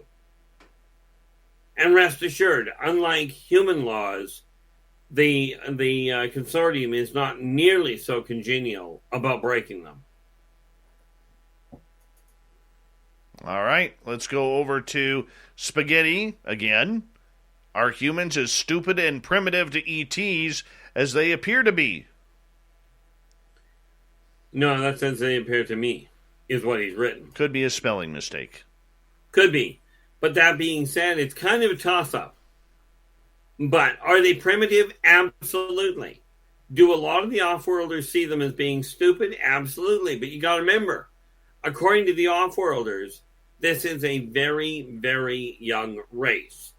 And they do not lump all humans under the category being of that depth. Okay. But they absolutely make comments about it. It's like, okay, you're poisoning your own planet, and it's the one planet that you have to live on. Okay. There's a lot of races that will poison somebody else's planet. But they don't planet their own place that they have to live. So do they see them as being a little bit, shall we say, slow? Absolutely. Definitely short-sighted. But can I say that they see them as lesser than you do? I have no idea. All right, Chad Smith is asking, Was Oumuamua an alien spacecraft, and who was in control? I'm going to plead ignorance on this one. We've talked about it in the past, Keith. That was the big rock that the Harvard scientist Avi Loeb said was alien. It came flying from a different solar system. It was the first flying object coming through from a different solar system that we had been able to track. Oh, okay. Then the odds are the Oumuamua was probably right. I can't say for certain, but with that kind of description, it was probably an Anunnaki ship. And in all likelihood, it was one of their earlier renditions. All right, Samantha is asking, any possibility of a secret alien base on the dark side of the moon? Seems like a good spot for it. Well, it'd be hard pressed to call it secret.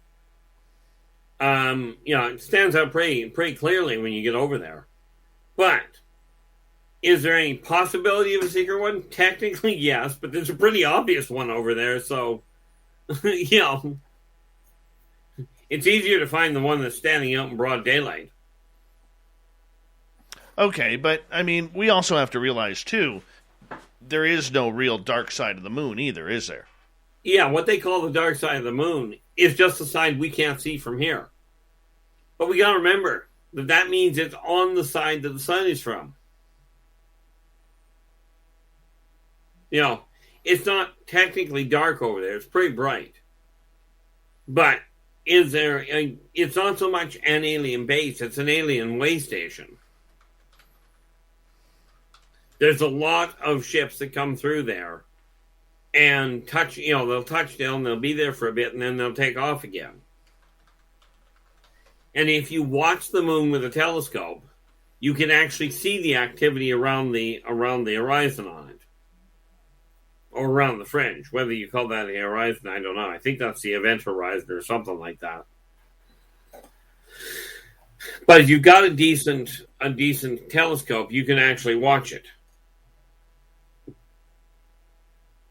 All right, let's continue on here as we continue with our Keith Andrews and the ET Connection. Can Squatch wants to know, is it true reptilians are shapeshifters that inhabit prominent public figures? In my opinion, absolutely and unequivocally, no.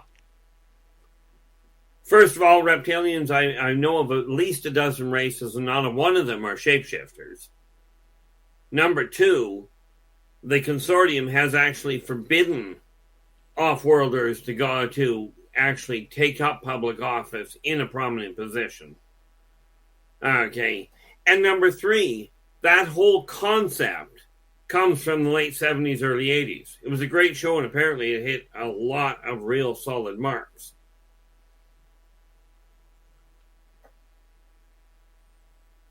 Okay. Let's get to Nicola's question.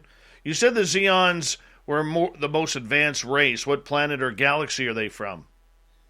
Planet, I can't tell you, but they are a heck of a sight away. They are at least, well, I would have to say rough gauge, they are literally on the far side of the Milky Way. And actually, I'm pretty certain that they're even further than that. All right. Can Squatch again. Are there aliens going to war against each other? Absolutely. The Teklek and the Srazazians, which are both reptilian races, are at complete odds with each other. The Sasquatch, which is not, that's a whole different issue, but they have problems with the Wara, primarily because of identity problems. The Talons and the Talons, which are an ant-like race, do not get along with the Vegans at all. Okay. There's a number of different ones that are going on. And of course, the Teklek themselves are in a civil war amongst themselves because of the Teklek's interest in when they first got to Earth, when they first found Earth.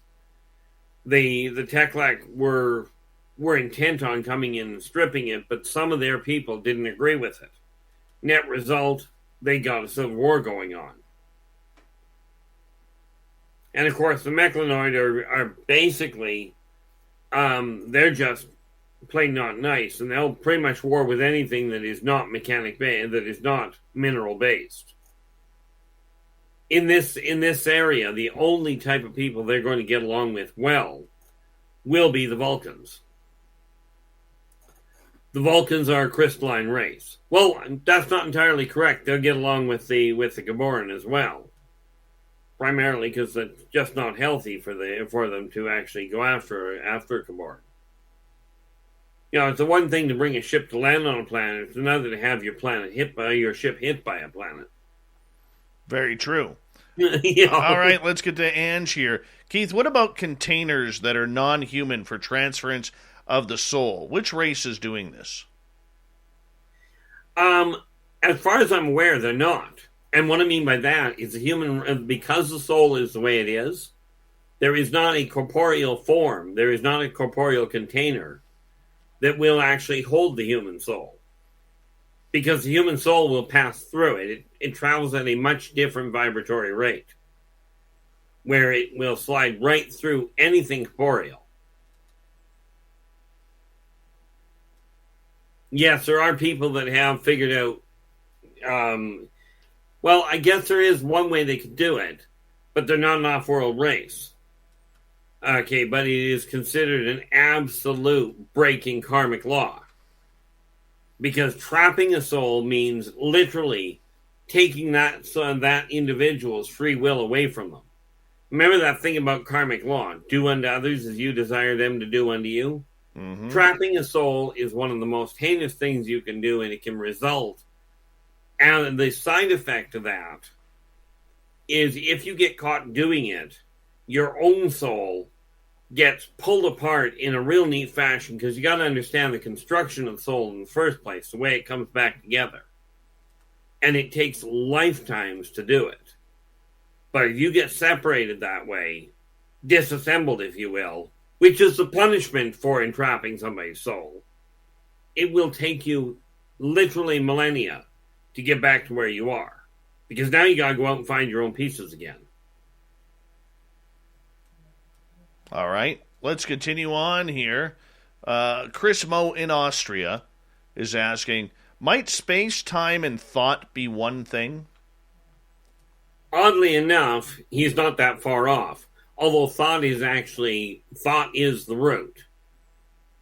Time is a construct of corporeal forms to be able to reference what they're up to. Fall is the season of gathering that brings us together with warmth and color. So whether it's a birthday, anniversary, or a special event, celebrate your friends and family with a gorgeous bouquet of roses from 1-800-Flowers.com. 1-800-Flowers makes it easy to brighten someone's day with 24 multicolored roses for just $39.99. To get 24 multicolored roses for just $39.99, visit 1-800-Flowers.com/tune-in. That's 1-800-Flowers.com/tune-in. With Sunmaid, Whole Fruit's natural sweetness opens a world of imaginative snacks. Take a sweet or sour adventure with fruity raisin snacks. Chill on creamy, delicious yogurt-covered raisins. And for ultimate yumminess, try s'mores granola bites. Because with Sunmaid snacks, goodness really is delicious. Get a taste at sunmaid.com/imagine that. And space is simply, the best way I can put space is it's where everything takes place. Because there is no empty space. What people see as empty is simply stuff that is either small enough or moving in a different vibratory rate to the point that mankind cannot register it yet. Even the air you're breathing is a whole lot more active than what people think. Continuing on here, Paul in Australia, so we got about 5 minutes to go before the break, Keith, says, Keith, when aliens speak to you, either through mind speak or vocally, do you hear them in your own accent, or do they have their own unique accents? Oh, they definitely have their own unique accents, speech patterns, linguistical capabilities. Okay, sometimes it's an optical thing. Kind of like humans that are deaf that work with American Sign Language. They've got their own forms of the same idea. But they absolutely have their own languages, their own accents, the whole 9 yards. And yes, you can tell one Trezosian from another because of the difference in the tone of their voice. Right, okay. Let's continue on here. Lazarus is asking, are there also cave aliens out there? I'm not entirely certain what he's referring alien to. species who are living in caves here on Earth. Maybe Absolutely. Vulcans would be the obvious one. Vulcans are a crystalline race that use Earth as a breeding ground, as a nesting ground. Okay, but there are many races that live inside the cave systems on Earth and inside the entire tunnel network under Earth. Literally speaking, there are thousands of species down there. Why use cave systems? It seems so prehistoric with the technology that they have. You haven't seen the technology they use to make those look like cave systems.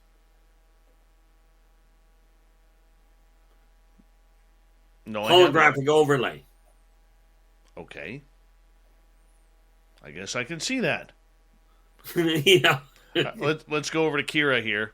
Are the benevolent alien races waiting for humans to release their fear before making contact? Essentially, yes. Because the benevolent ones know full well if they show up here en masse, mankind's civilization collapses. Because the entire building, the entire xeno-socioeconomic structure has been built on the idea that mankind is alone. Okay, you would end up with, if they showed up and all of a sudden went, we're here, and they're trying to make pleasant contact, all of a sudden it's not just, oh, look, we're not alone. It's a case of everything that mankind has believed and the way they built their entire understanding of the world gets torn apart overnight. And much like taking a Band-Aid off, it may be great. It's nicer if you pull it off in a hurry. It stings a little. But revealing themselves, according to the benevolent ones, revealing themselves en masse would be more akin to cutting the arm off just to make a point. Which the vegans don't have any problem with, but they're more neutral than benevolent. But what they're really waiting for is humans to quit fearing each other so much and get away from the idea that you have to have a war in order to actually get ahead. But don't get me wrong. They know full well that mankind, and any race for that matter, has to have military capability because everybody out there is not nice. But are they waiting for humans to release a lot of that fear? Absolutely. All right, let's continue on here. The ET connection. We got about a minute left. Let's see if we can sneak in one more. Nikki was asking, why would the Sasquatch protect humans from ET abductions or protect humans from ETs? If the Sasquatch perceives whichever ET it is as being a negative, then the Sasquatch will protect the people of the planet because the Sasquatch are emissaries of Esau, if you will. They are protectors of Esau and her children. You know her as Gaia or Mother Earth, but the Sasquatch are her emissaries.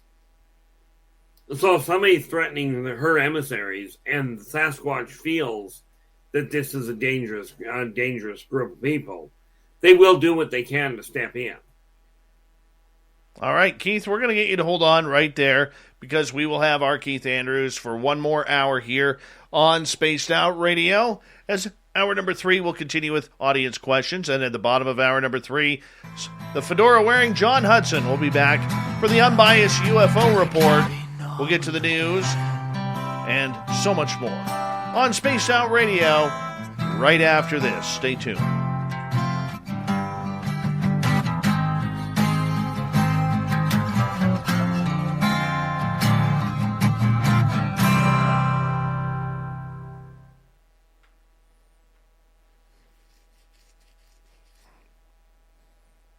right, Keith, we're clear.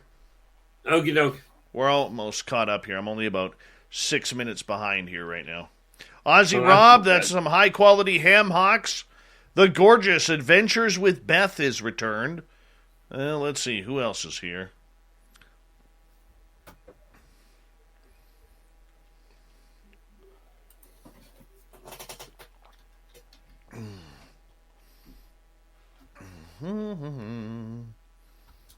How are you holding up there, Dave?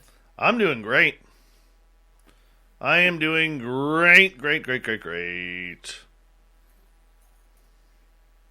How are you holding up? Not bad. I mean, I've been tired most of the day, but I also slept most of the day. I remember they had the show tonight, and I figured, to heck with it. I was tired. I'll sleep so I don't fall asleep while I'm here. I know the feeling. Yeah. I know the feeling.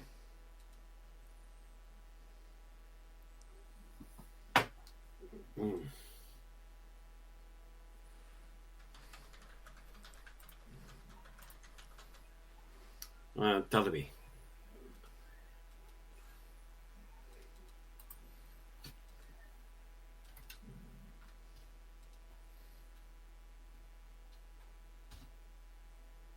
All right. What do I need to do here? I need to bring that over here.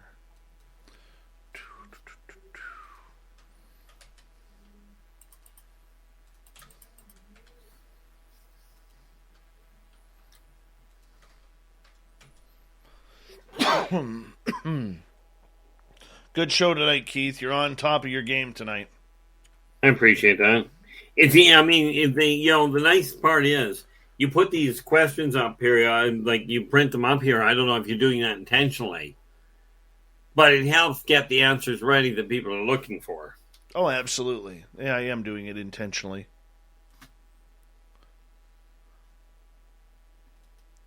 And let's go here. Let's try the other one then.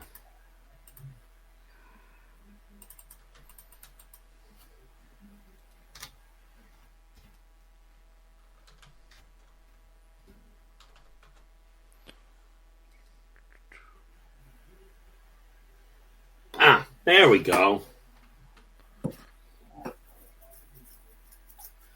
Sure, they'd ask me a question about a race I haven't fully documented yet.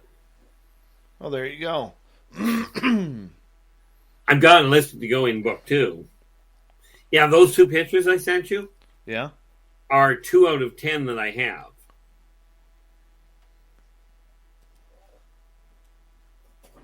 Like, I've got somebody actually drawing the races up for me.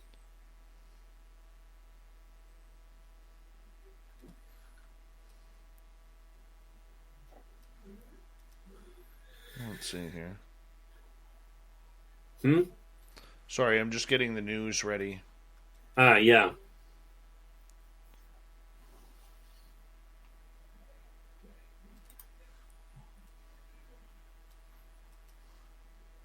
The heck are we?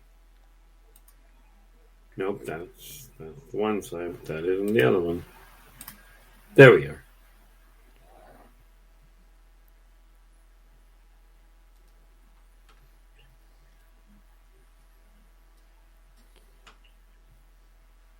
That'll be good.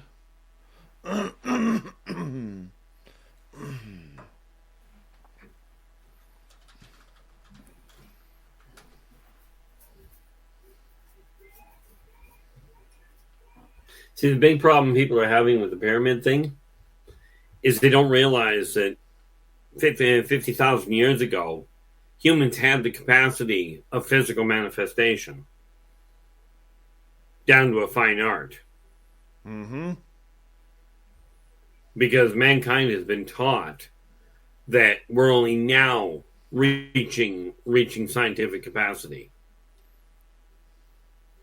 But the general public doesn't realize that this is the 3rd time we've gotten off the planet that I can think of offhand. Well, that's cool. We got about just over 90 seconds here, brother. Okie doke. Hey, Jeff, Steve Garvey, Ed Purnell, how you doing, guys?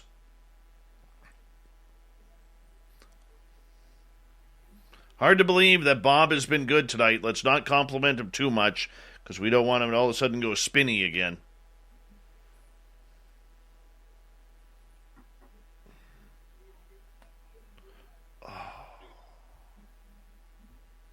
Just over a minute, Keith. Yep. Yeah, we're here. I gotta scroll back here, find my question. Yeah, I'm glad that's you trying to find it. Well, the good part about it is when I highlight it here and put it on the screen, it highlights on my chat board, so that way it's easy for me to find. Yeah, that makes sense. Yeah, so that makes life a little easier for me. Yeah, I downgraded. I'm down to only 2 monitors now. Ran out of room when I got the new computer and the bigger monitor. 2 monitors is a beautiful thing. It is. I'd like to get the system set up where I can get up and actually have. I'd like 4. Yeah, I've got 4. Yeah. One sec, Keith. Big thank you to James, Spooky, Flat Earther, Lori, Space Cow, Jules, Cat Chaser, Jeremy, and Black Dragon for the amazing super chats. Thank you to all the veterans and newcomers to the show. You always have a good home here at Spaced Out Radio. Get your horns up. Here comes Bumblefoot.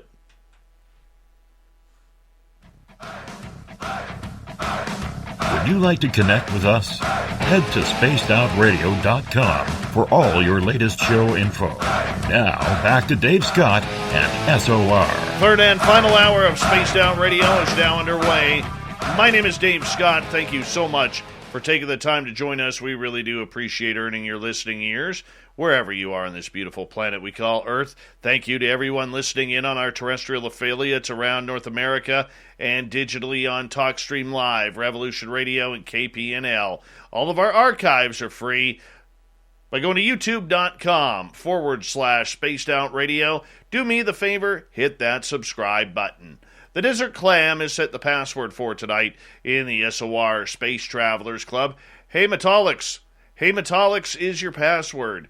Use it wisely, Space Travelers, as the Clam sets a password each and every night right here on Spaced Out Radio. Our website is spacedoutradio.com. We have a plethora of features for you, including rocking out to Bumblefoot and reading up on Captain Shirk's SOR Newswire. Follow us on Twitter at Spaced Out Radio and on Instagram, Spaced Out Radio Show.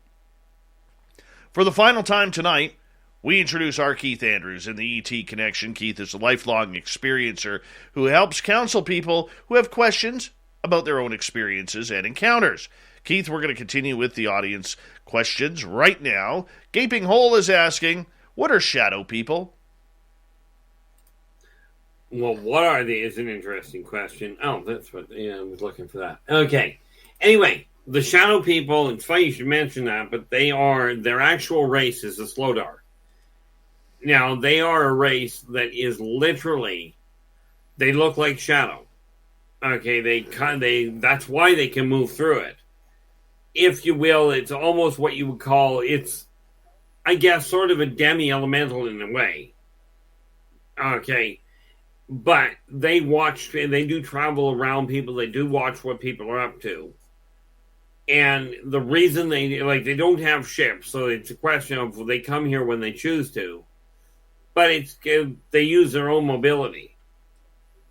Are they a threat to people? No. Okay, they really are not interested. They're one of the few races that does not abduct people, perform any sort of experiment on them. They simply watch them. They do their research by watching humans operate. And because they can disappear into the shadow, which is why you can see them there one moment and the next they're just gone. It's not teleporting. It's because they are shadow. All right, let's continue on here. Can Squatch is asking, what's the story of the mantid beings? That would be, what the heck? I keep pulling a blank on that. I know exactly who he's talking about. So let's do it the easy way. But what they are is they are an insectoid race. They appear insectoid. Okay, and they are literally here from the standpoint of worrying about what humans are going to do when humans get off this planet. That being said, are they a threat? No, but they are kind of a pain in the neck on occasion. What I'm doing is pulling up the information I need because these guys have been expanding on what I already know about them. Where the heck are we? But they are an interesting race, to say the least. But from their standpoint, do they abduct people to understand them? The answer is yes. And the reason we call them mantas, is because of the fact that that's exactly what they look like.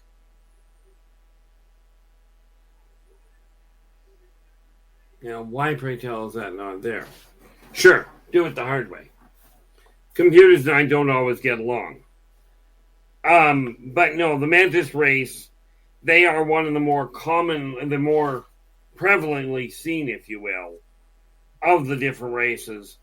And their whole issue, their whole existence boils down to trying to figure out what people are up to. You know, are they a danger? Frankly, no. Not to speak of. And I'm just trying to do that wonderful, neat little thing. And of course, I'm not going to find what I'm looking for. That's all right. We'll move on here because we got lots of questions left. James is asking, what species of alien is Dave Scott? Oh, my. Well, we'll chalk it up to human because, as I said before, as I've told people in the past, even if I know if somebody is a hybrid, I'm not about to say that anyway. Now you got me curious. You're welcome. You jerk. Gaping Hole is asking, what does the age of Aquarius mean to you? That would be essentially the age of understanding. Okay, in other words, people are going to start to really take a look at knowing what is causing them to do what they're doing. That doesn't necessarily mean they'll stop doing it.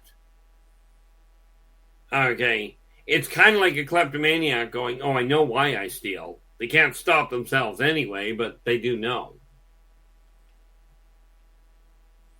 All right, follow up from Gaping Hole. Did aliens have nukes themselves? Did? The answer is yes. Nuclear reaction is one of the stepping stones towards technological advancement. Okay, many of them nearly wipe themselves out using similar methods, which is why when humans get carried away with it, they turn around and go, we're just not doing that. You know, we're just not letting that happen. Okay, there we go. That's that funny little thing that I do. The mantis question you had earlier, the click clock. There you go. But did they have nukes themselves? Absolutely. They also had fusion bombs, and they had a real neat thing called the Nero bomb, which just literally shorted out the entire nervous system. Some of the weapons these guys come up with are brutal beyond human capacity to comprehend. You know, which is why they let humans kill each other off periodically. You know, if you're going to fight each other, better you fight each other in a controlled sandbox or in an isolated sandbox than let you out into everybody else's.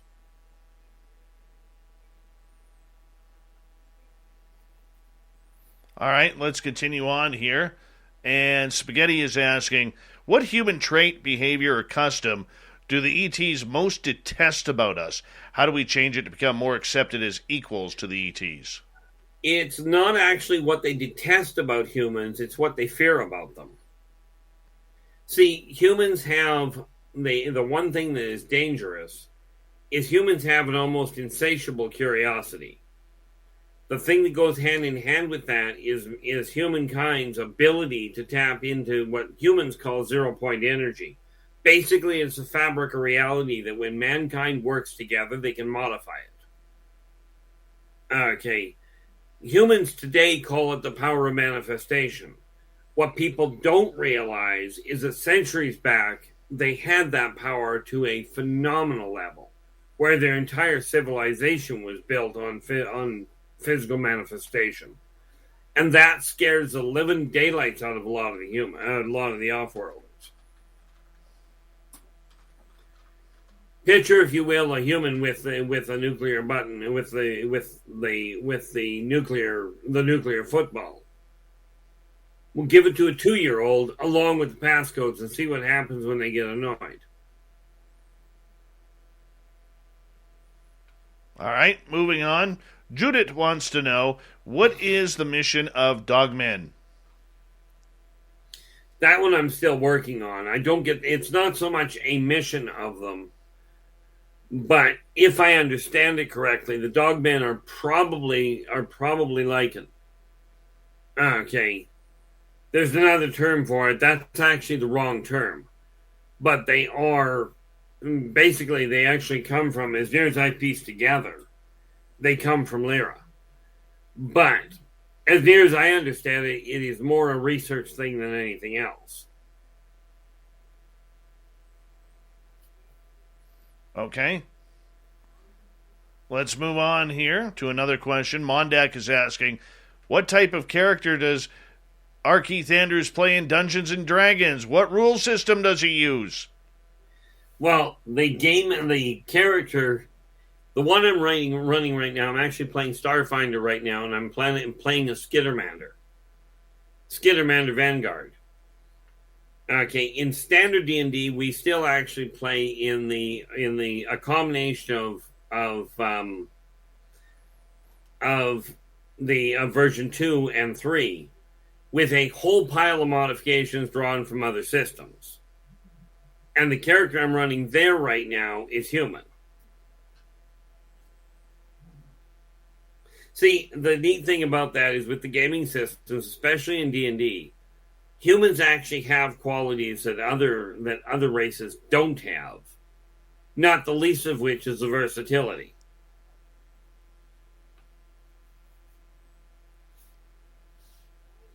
Yes, I could go down a very long conversation. I could tell. But, I could tell. I could tell. One of these days on your own YouTube channel, you need to show all the characters that you've created and painted in your action figures. I will make a point of doing that. That would be great. I actually, what do I got here? I've got a list around here of things that people have asked me to deal with. You better get going on that, buddy. Jeff, by the way, is asking Keith, what do off-world guys think of the American Space Force? That's kind of like from their standpoint, it's a Space Force, and the humans are very happy with it.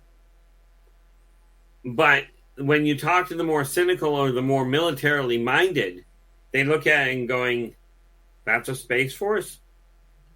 And you actually have the nerve to get off your planet? Way to go. That's guts. Stupid, but it's guts. Right? All right, let's move on to another one here. Chris Moe in Austria. How many species you know of, Keith, that are not humanoid? How do they look? Now, there's a very long conversation. Number one, about, as near as I can figure, about 40, maybe 50% of the ones I know that I've personally dealt with are not humanoid. Okay, and how they look depends entirely on what they, on which race we're talking about. I mean, for instance, if we take a look at the Fuente Ren, technically they're humanoid, but their entire metabolic system is completely mucked up. You know, the Udina look like they are a septipod, meaning they've got 7 limbs. You know, then you take a look at the Korlok. Well, the Korlok are an oversized amoeba. They do not have a physical form, period. You know, there are a number of them that literally they take a bipedal form sometimes, because humans can relate to it a little bit more readily.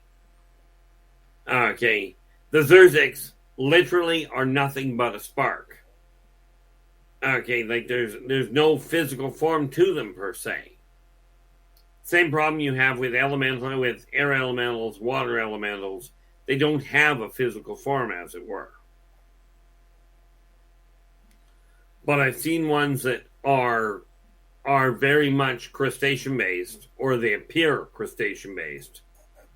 Okay, there are many that are animal based. I call it based because that's what they look like and what they're similar to. And of course, if we take a look at the Spironoctin, literally you could mistake them for a button mushroom. Like, that's literally what they look like. It's funny because these ones I'm talking about, the Spironoctin, the Vecnae, the Tolek, are non-humanoid at all. They're actually all plants. Okay. But about half of them are non-bipedal. I think that's the best way to put it.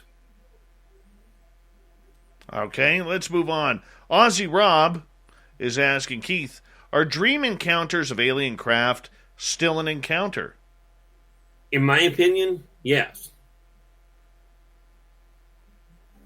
And the reason for that is quite often the actual encounter is shrouded in dream form. It's a mental overlay to try and leave people with a semblance of normalcy in their day-to-day life, to cause as little disruption as they can get away with. Gaping Hole is asking, are jinn aliens? Only in as much as they aren't from here. So technically the answer is yes. They are another race. The jinn have a real neat setup.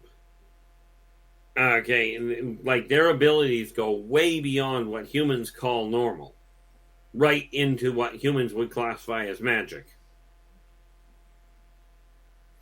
Judith is asking, where can we get Keith's Almanac of Races? That's the easy part. If you can contact me directly through here, through the comment. If you look me up on YouTube, on Inner Voice Enterprises, you can find a way to order it from me there. Okay, and I will be more than happy to set you up with it. I do take PayPal. And yes, quite frankly, at this point, I ship pretty much anywhere in the world. I'd ship it off-world, but that's a real pain in the neck to get the Postal Service to go there. All right, let's continue on here. Lots more questions. Gaping Hole, are the small alien greys biological robots? No. They are as flesh and blood as everybody else, as most humans. Do they have some robots that look like them? Absolutely. Much like mankind has built some robots that look like men and like people. That came out well. But no, the little greys are actual little gray flesh and blood snack food. If you go to their homeworld, trust me, that's what it boils down to. All right, Spaghetti's asking, do ETs possess neutron bombs? That's kind of like asking whether or not kids like to play in a sandbox. Absolutely. Follow up, is it true that some ETs are devoid of emotion, much like a human psychopath? Yes. You take a look at the vegans. It's not that they're devoid of emotion, but they are devoid of pain, which means they do not comprehend pain at all. And because of that, they will, when they're dealing with humans, they just don't understand them, so they don't register it. There are some of the daemon that will literally, because they can it's not that they're shapeshifters, but they can take a form, they can evolve themselves to look like humans. And if they are, if they're that way inclined, they may well take the form of a human and come down here to literally exercise their homicidal tendencies. Now, do understand, human psychopaths are a real human phenomenon. Not every psychopath is a non-human. As a matter of fact, there's very few non-humans that come here for that purpose. All right. James is asking, what is the most dangerous alien race that you are aware of? Well, you're going to love this one. Don't say humans. What? They're not an alien race.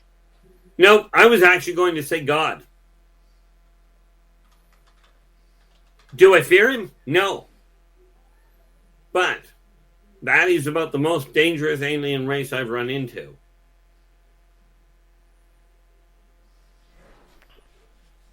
All right. You know, I mean, there are others that are dangerous, but that one would be probably ranking right up there. So is it then, and I can understand why you're saying that, but, you know, people, for the most part, don't have a fear of God. They do have a fear of something with little black eyes coming into their bedrooms at night or stalking them in a forest. Absolutely they do. Sorry, I have a tendency of taking things a little too literally. Oh, I understand that. Bring the woo, man. We're running out of time. We got 3 minutes. Bring that woo. With that in mind, probably the most fearing the Moldok are one of the nastiest from a human standpoint. You know, they are avid hunters of people. Of course, they will only hunt people out in the bush. And the nice part there is they don't hunt unarmed people. You know, they just don't. But they are, when you take a look at them, they are frightening to look at. Okay, the Terran are they're a reptilian type race. When you're looking at appearances, they can be absolutely frightening beyond belief. Okay. We got 2 minutes left. We got time for probably one more question here, Keith. And we'll go to Behoff.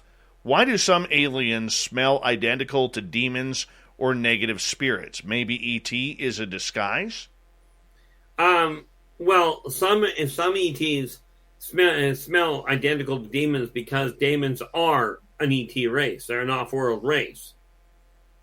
And when you're dealing with negative spirits, you got to understand every emotion has a scent.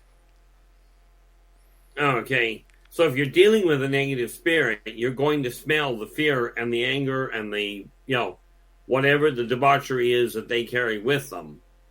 You're going to smell it on them, very much like cancer has a smell. But this is why you're different. Is E.T., maybe E.T. is a disguise?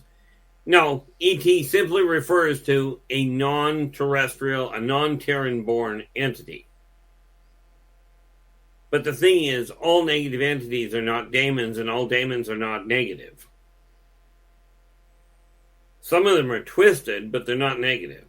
But they do have this tendency of their whole idea of a promotion is you kill the guy that's above you. If you want to get a promotion, take out the guy above you. Very true. All right, buddy. It is that time once again where we got to prepare to say goodnight to you and let everybody know where they can find your books, your channel, everything. Absolutely. If you look up on YouTube, look up Inner Voice Enterprises, and you'll find on every one of the videos at the bottom, there's a whole list of ways of getting a hold of me. Okay, you can also look up under R. Keith Andrews. You'll find some of the videos that way. And, of course, you'll find me on Facebook by the same name. Facebook, Twitter, LinkedIn. They're all there. Always appreciate you, my friend. Always appreciate you. And thank you once again, and we will talk to you next month for another edition of the ET Connection. And we absolutely love you, man, and thank you for another great show in letting us ask you a bunch of extraterrestrial questions. Coming up next, the fedora-wearing John Hudson returns for the Unbiased UFO Report. We'll get to Shirky Poo's news as well, so come hang out with us. We got a lot more show. Stick around. Spaced Out Radio continues right after this.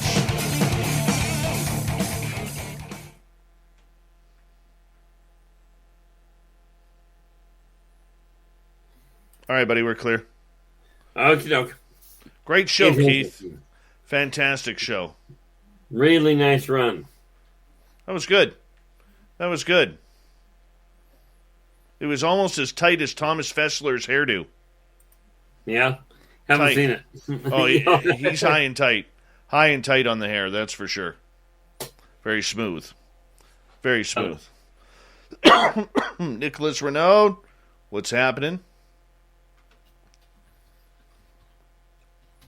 By the way, Thomas Fessler will be a guest on this show this Friday the 8th. And if you haven't heard his show, Disclosure Tonight, it's usually on right before us on YouTube on his Thomas Fessler channel. It's a great show. He puts on great product, great knowledgeable people coming on, interviews, everything. I usually listen to it before each show that I go into every night. And I'll tell you, very smart, classy guy, Thomas Fessler. So make sure you go and hit his channel up, and make sure you hit that subscribe button, ring that bell. You know me, I only promote shows that are high quality and high standard. Thomas Fessler's Disclosure Tonight is one of them. UFO Garage, if you haven't signed up there, make sure you do. If you haven't signed up for the Paranormal Chop Shop with Sonny and Lou Montez, and Lou Montez's lip blade, which is nice and tight, sharp as a knife. You want to do that too. That's a lot of fun there as well. So make sure you hit up all three of those shows. That's good entertainment for you. Keith, I'm going to have to say goodnight to you. I got to get ready for the news, brother. Well, thank you so much. Pleasure again. Absolutely. Absolutely, bro. We'll talk to you soon, okay? Absolutely. You take care. Be safe, brother. All right, that's our Keith Andrews, everyone. God, I love that guy. Absolutely love him. He was on his game tonight. On his game. There's Stetson John, a.k.a. Fedora John. How you doing, sir?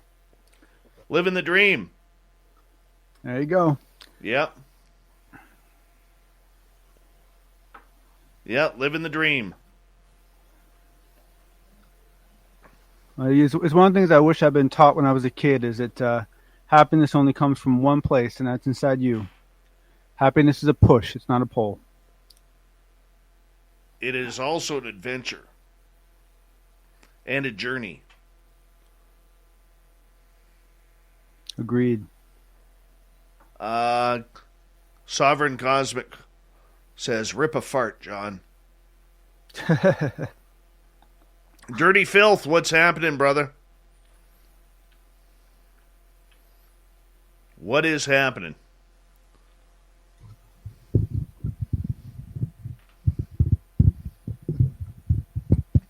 Hi, Did Sandra. you see that video Hi, of Sandra. that? Hi, Sandra. Oh, sorry. Go ahead.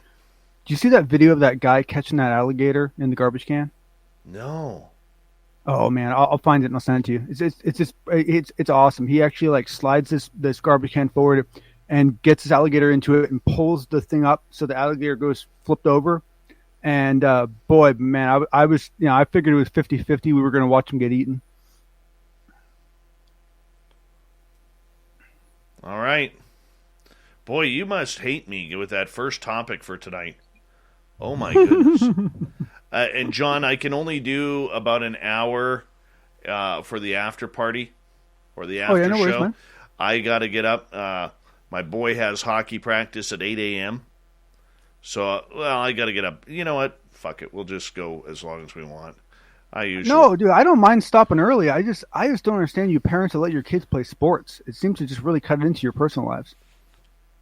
Yeah, but my son, you know what? When you see my son come off the ice and he has that giant grin on his face, he's having fun. Mm-hmm. That's what I care about. And I grew up in a hockey family. So I thought you said hockey wasn't supposed to be fun, Dave. It's fun when you work hard and you're accomplishing and you're learning. I know, dude. I'm just giving you crap.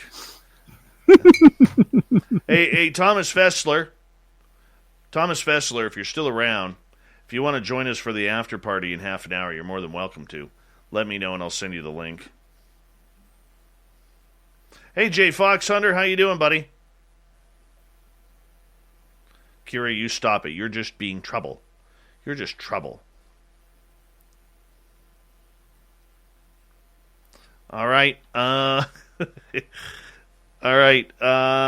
We got 14 seconds. Thank you to Black Dragon, Jeremy, Cat Chaser, Jules, Space Cow, Lori, Flat Earther, Spooky, and James. Here we go with the final half hour, guys. Then we'll go to the after show.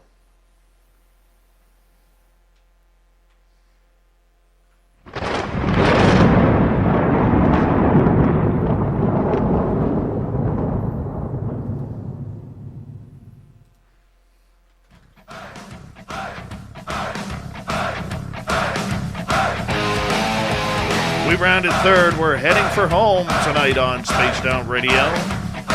My name is Dave Scott, guy with an itchy mustache. Want to remind you that if you've missed most of this show or others, check out our free archives by going to youtube.com/Spaced Out Radio. Do me the favor, hit that subscribe button. Our website is spacedoutradio.com, where we have a plethora of features for you, including rocking out to Bumblefoot and reading up on Captain Shirk's SOR Newswire. Follow us on Twitter at Spaced Out Radio and on Instagram, Spaced Out Radio Show. It is time once again for the fedora-wearing John Hudson to bring us the unbiased UFO report.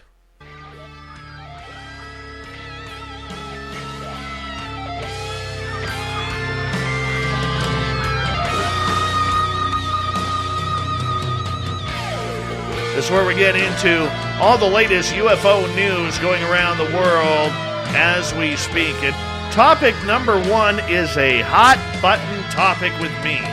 And I know John only put it in there to piss me off. Only put it in there to piss me off. And I know this for a fact because Demi Lovato's new television show, Unidentified, which was on the Peacock network in the U.S., well, it made its premiere, its debut.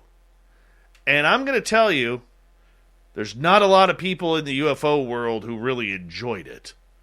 But did you get to see it? I did not, because I'm in Canada and we don't get the Peacock network. So I'm going off of the reviews that I was reading on Twitter. And I will tell you, a good friend of our show, Michael Huntington, basically, I'm going to quote him here. This show just put ufology back 4 steps. 4 steps. Thank you, Michael Huntington. He was Michael Huntington was live tweeting during the show last night. Oh, beautiful! I'm so sorry I missed that. So sorry I missed that. Let's get into it. What do you think, John? Well, so here's where I think it brings up an interesting question. Okay, and that is that it's now flying all over the place that Demi Lovato has come out in saying that she has met an alien. However, this alien looked nothing like Paul. Most of us are expecting someone maybe of a green or gray tinge, preferably bald, rather short. Her alien was a blue orb, which doesn't even really have any real life analog. But just imagine a fuzzy, glowing beach ball that floats in the sky. And from her experience, that blue ball, like being within 15 feet of it, that meant that she had come in contact with an alien. And let me say one thing really quick. I don't have any data to show that she's wrong. Okay. And I have several friends that see such things in the sky and around them. And they do also believe that they are part of the phenomenon. So I'll caveat with that. But what I find interesting is that we now have enough different aspects of this phenomenon surfacing that when someone says, "Hey, I met an alien," we don't all think the same thing anymore. And I think that's a little bit problematic because I think there's a lot of people that are going to go, ooh, I get to see Demi Lovato meet Paul. And then she talks about this floaty blue orb thingy, and they are left feeling a little, disenchanted. which like it was what happened to Neil deGrasse Tyson. He evidently found himself very skeptical of Lovato's experience. A lot of people see the blue orbs. They Yes. really do. And Yes, they do. I'm going to tell you, just from reading what I wrote online, I have not seen the episode, but I'm not going to step back on my stance on this. The only reason why she has a UFO show is because of her 104 million subscribers on social media. The good I think it's 115 now. But okay, yes, 115 it's an million, insane number. whatever it is. If I could have a tenth of that, I'd be happy. Very happy. If I could have 1% of that, I would be happy. But, you know, I'm not claiming or saying that she's not an experiencer, okay? I don't know her story. But when I look at the overall picture of everything, is this a good thing for ufology? And as I stated before, I saw the trailer to the show. I thought that the cast of characters, which I believe is her best friend and her sister, you could tell that they are complete amateurs. And they're trying to act like big pro ufologists digging into this seriously. This show, whoever casted this show, made a couple of big mistakes that I could see just from the trailer. Number one, I think if they would have had a couple of primetime ufologists, whether you like them or not, doesn't matter, names in the field, whether it's Richard Dolan, whether it's Melinda Leslie, whether it's Grant Cameron or whomever. I would have been happy with Grant Cameron. All right. The fact is, it would have brought some direction to the show. And it would bring direction to the show. Number one. Number two, the good news is it's going to bring a lot of new, younger people into ufology. But are they going to get the right lesson from this show? Look, we don't need ufology to turn into what the paranormal ghost hunting is turned into, where everybody and their dog thinks that they can sit there and become a ufologist, because there is no educational training on this. Okay? That's what happened with ghost hunting. It's ruined the world. The television shows, talk to many longtime ghost hunters, they will tell you the television shows have pretty much ruined ghost hunting. All right? Are we going to see this with Demi Lovato now? Now, granted, we are only one episode in, but I trust Michael Huntington's word when he said it was bad. Bad day for ufology. There's no experts there. All right? There's nothing that is going to move this field forward. And I feel sorry for Demi because this show will likely be canceled before it even gets off the ground.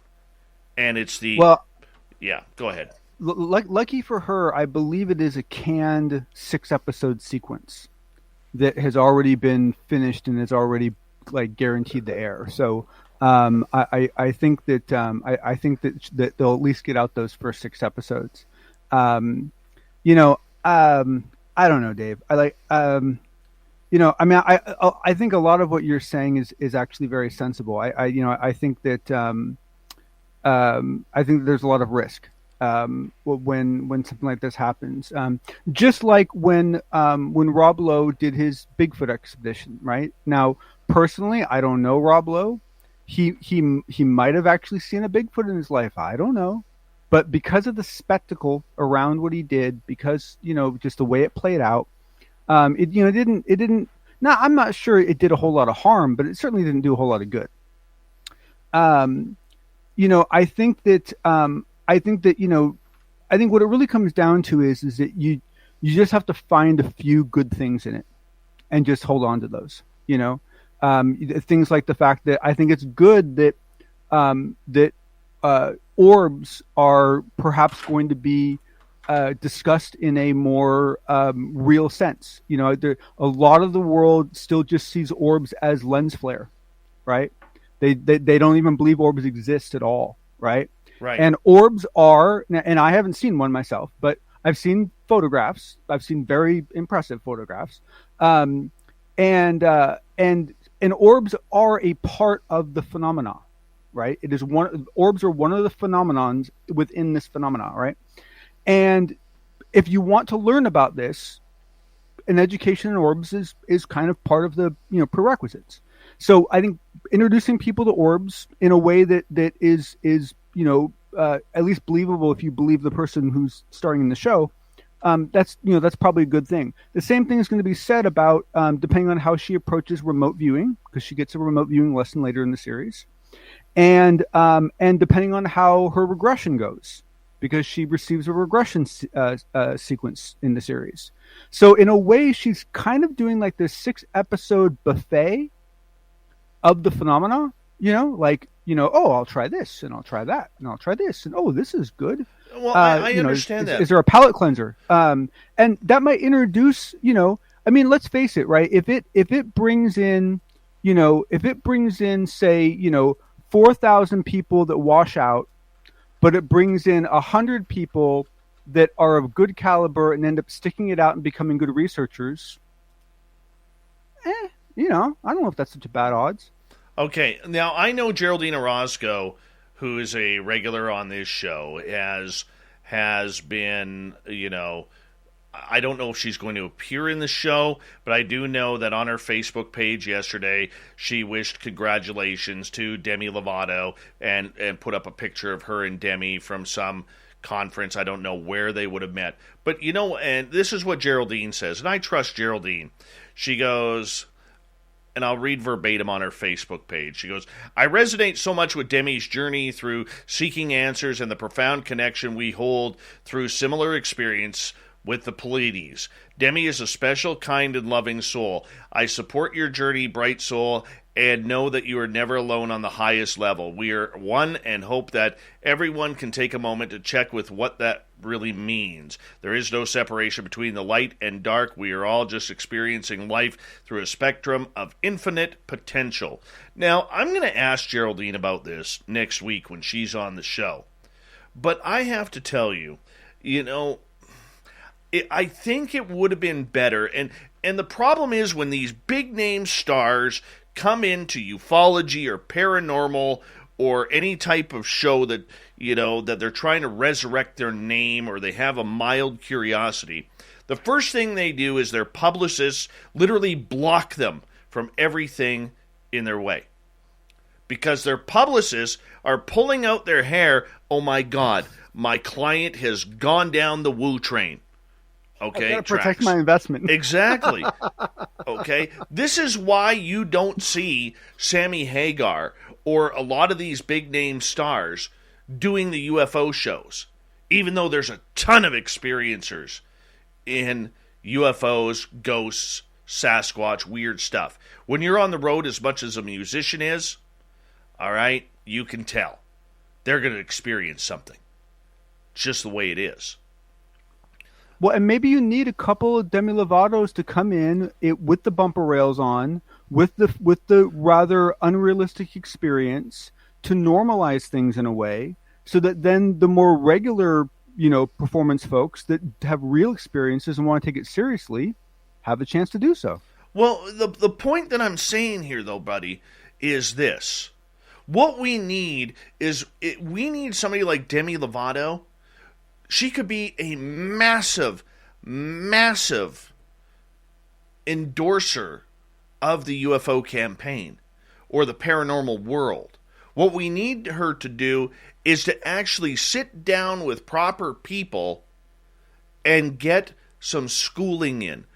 Go for a run. She needs an Obi-Wan. She needs an Obi-Wan, exactly. And that's what we're not seeing.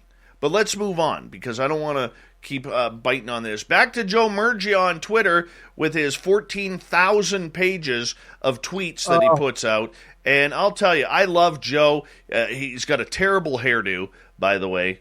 That Brillo pad just drives me nuts. But he does good work, and here he was transcribing Lou Elizondo on Tucker Carlson on Fox News. What came out of it? Yeah, let me just say right out the bat, Joe, if you're listening, I adore you, man. You are the only person I've met that is verbose in text as I am in voice. So the thing was that one, it's another appearance of Louis Elizondo on Tucker Carlson. which is a whole different conversation. In that Tucker Carlson is still the only nighttime news host in America that is regularly taking this topic seriously. True. And the fact that it's still just Tucker is a little disturbing, but it is Tucker, and thank you, Tucker, for doing that. But basically, the thing that was nice was it did give Lou a chance to kind of work on some of his, his like core language when it came to why what's in the Armed Services Bill is so important.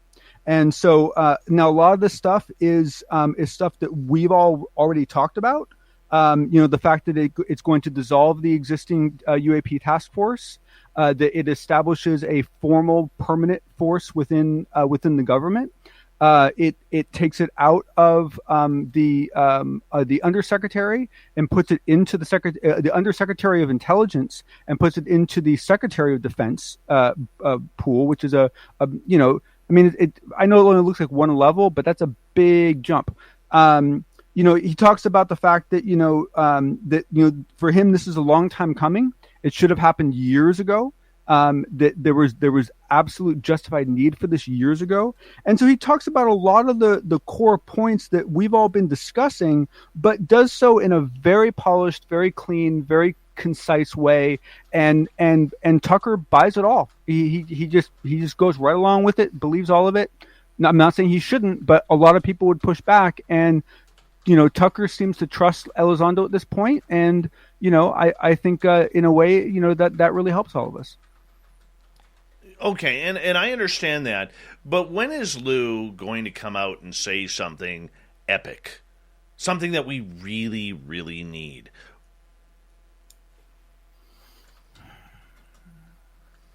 I honestly, Dave, you're going to hate me for saying this, but I hope not for a long time. I think it's great because in many ways, once he does that, he's pulled the pin out of the grenade. And as soon as he does that, his ability to have an impact starts going downhill. And so I look forward to it. I think it'll be something tremendous. I think it'll be something impactful. I'm not ready for that yet. I kind of like having Lou Elizondo around, and I hope he sticks around for a little while longer because there's some bridges that you cross that you can't get back from. Very true. And just so the audience knows, I actually am working on a very big power UFO show coming up in October. I haven't set the date yet. I have to get everything set up, but this is one that might change some opinions on what is truly going on. Especially, I will tip off people, especially with Skyfort. And that's a name you are going to hear quite a bit over the next couple of years. Dave, you've been spending too much time on Twitter. You're doing one of these carrot things like everyone else has been doing. That. I have to. Okay. No, I'm excited, man. I'm not saying who's coming on just yet. However, I will say that we are going to have a power show talking about Skyfort, their mission, and Skyfort is talking to no one right now. No one. And I'm trying to build this up, and I'm trying to build it up and make it happen. So hopefully we can. May the force be with you. John? May the force be with you. Appreciate you, buddy. Another great night. My pleasure. We're going to get to Shirky Poo's news right now.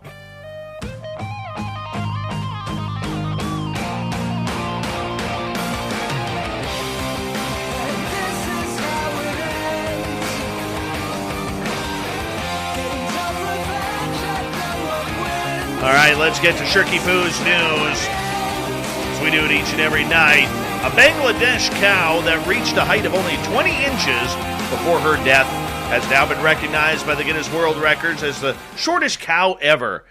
Guinness said Rainy, a Bhutanese cow that belonged to Dhaka farmer Qazi Sufrian, measured only 20 inches in height, weighed 57 pounds prior to her death at the age of 2. Sufyan said that he knew from an early age that Rani was way too small to sell for her meat, and as soon started to suspect the cow might be the smallest in the world. The other booties on the farm are twice Rani's size. Rani became an online celebrity when Sufyan began sharing videos and photos. More than 20,000 people turned up at the farm this week to catch a glimpse of Rani and take selfies with her. Rani died in August after experiencing a swollen stomach from overeating and gas accumulation. Don't hold in the gas, people. It's bad for you. All right, a Turkish man reported missing after a night of drinking in the woods was found after he unknowingly joined his own search party. Beyan Mutlu, 50 years old, said he was in Kayaka for a construction job when he and his friends decided to do a little bit of boozing in the forest. Mutlu said he went back to a friend's villa to sleep at about 2 a.m., but his friends thought he had drunkenly wandered off into the woods, reporting him missing to the police. The construction worker said he woke up the next morning and encountered a search party who said they were looking for a missing person. Mutlu said he joined in the search and didn't realize he was the guy that they were looking for. They called my name, Beyan Mutlu. I said, "Oh, that's me." Mutlu was interviewed by police and released. What happened is all likely a joke. All right, continuing on. A New York couple whose wedding plans have been interrupted by border closings due to COVID held a ceremony at the Canada-U.S. border so the bride's parents and grandmother could attend. Karen Mahoney and Brian Ray, ski instructors who live in New York, said they were hoping the Canadian border would reopen in time for their wedding when they planned it for September, but they had to come up with a new plan when the date approached and crossing remained banned. Mahoney, who met Ray 35 years ago when he taught her how to ski, said it was important to her that her parents and 96-year-old grandmother, who live in Quebec, attended the wedding. She's my only living grandparent, the only grandparent I've ever known, so it was very important for me for her to be there to watch one of the happiest days of my life. Ray contacted a man known as Border Blaine, a childhood friend, who earned his nickname by joining the Border Patrol. Brian arranged for the couple to hold the wedding ceremony at Jameson Line Border Crossing, where New York meets Quebec. And that's it for tonight. That's all. Thank you, Shirky Poo, for the wonderful news. Thank you to John Hudson for the unbiased UFO report. And, of course, to R. Keith Andrews for taking us on a wild Woo Train ride with the E.T. Connection. We got Mr. Ron Bumblefoot Thal rocking in the background with Little Brother Is Watching.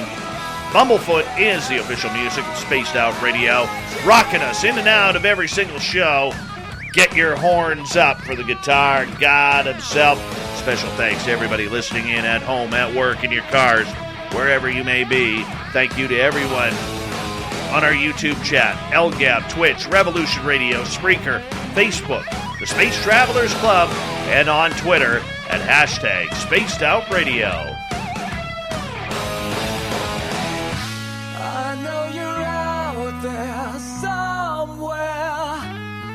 Remember, this show is copyright by Spaced Out Radio and SOR Media Ventures Limited. Thank you so much for choosing to share your evening with us. Because together, my friends, we own the numbers. Mr. Bumblefoot, we need a favor. We need you to take us home.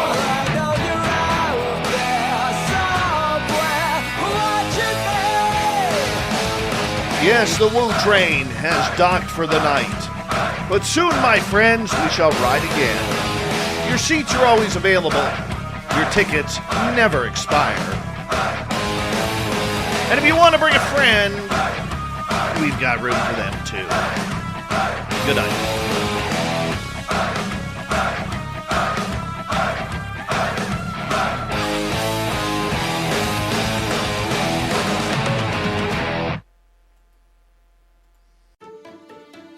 With Sunmaid, whole fruits natural sweetness opens a world of imaginative snacks. Take a sweet or sour adventure with fruity raisin snacks. Chill on creamy, delicious yogurt-covered raisins. And for ultimate yumminess, try s'mores granola bites. Because with Sunmaid snacks, goodness really is delicious. Get a taste at sunmaid.com/imagine that.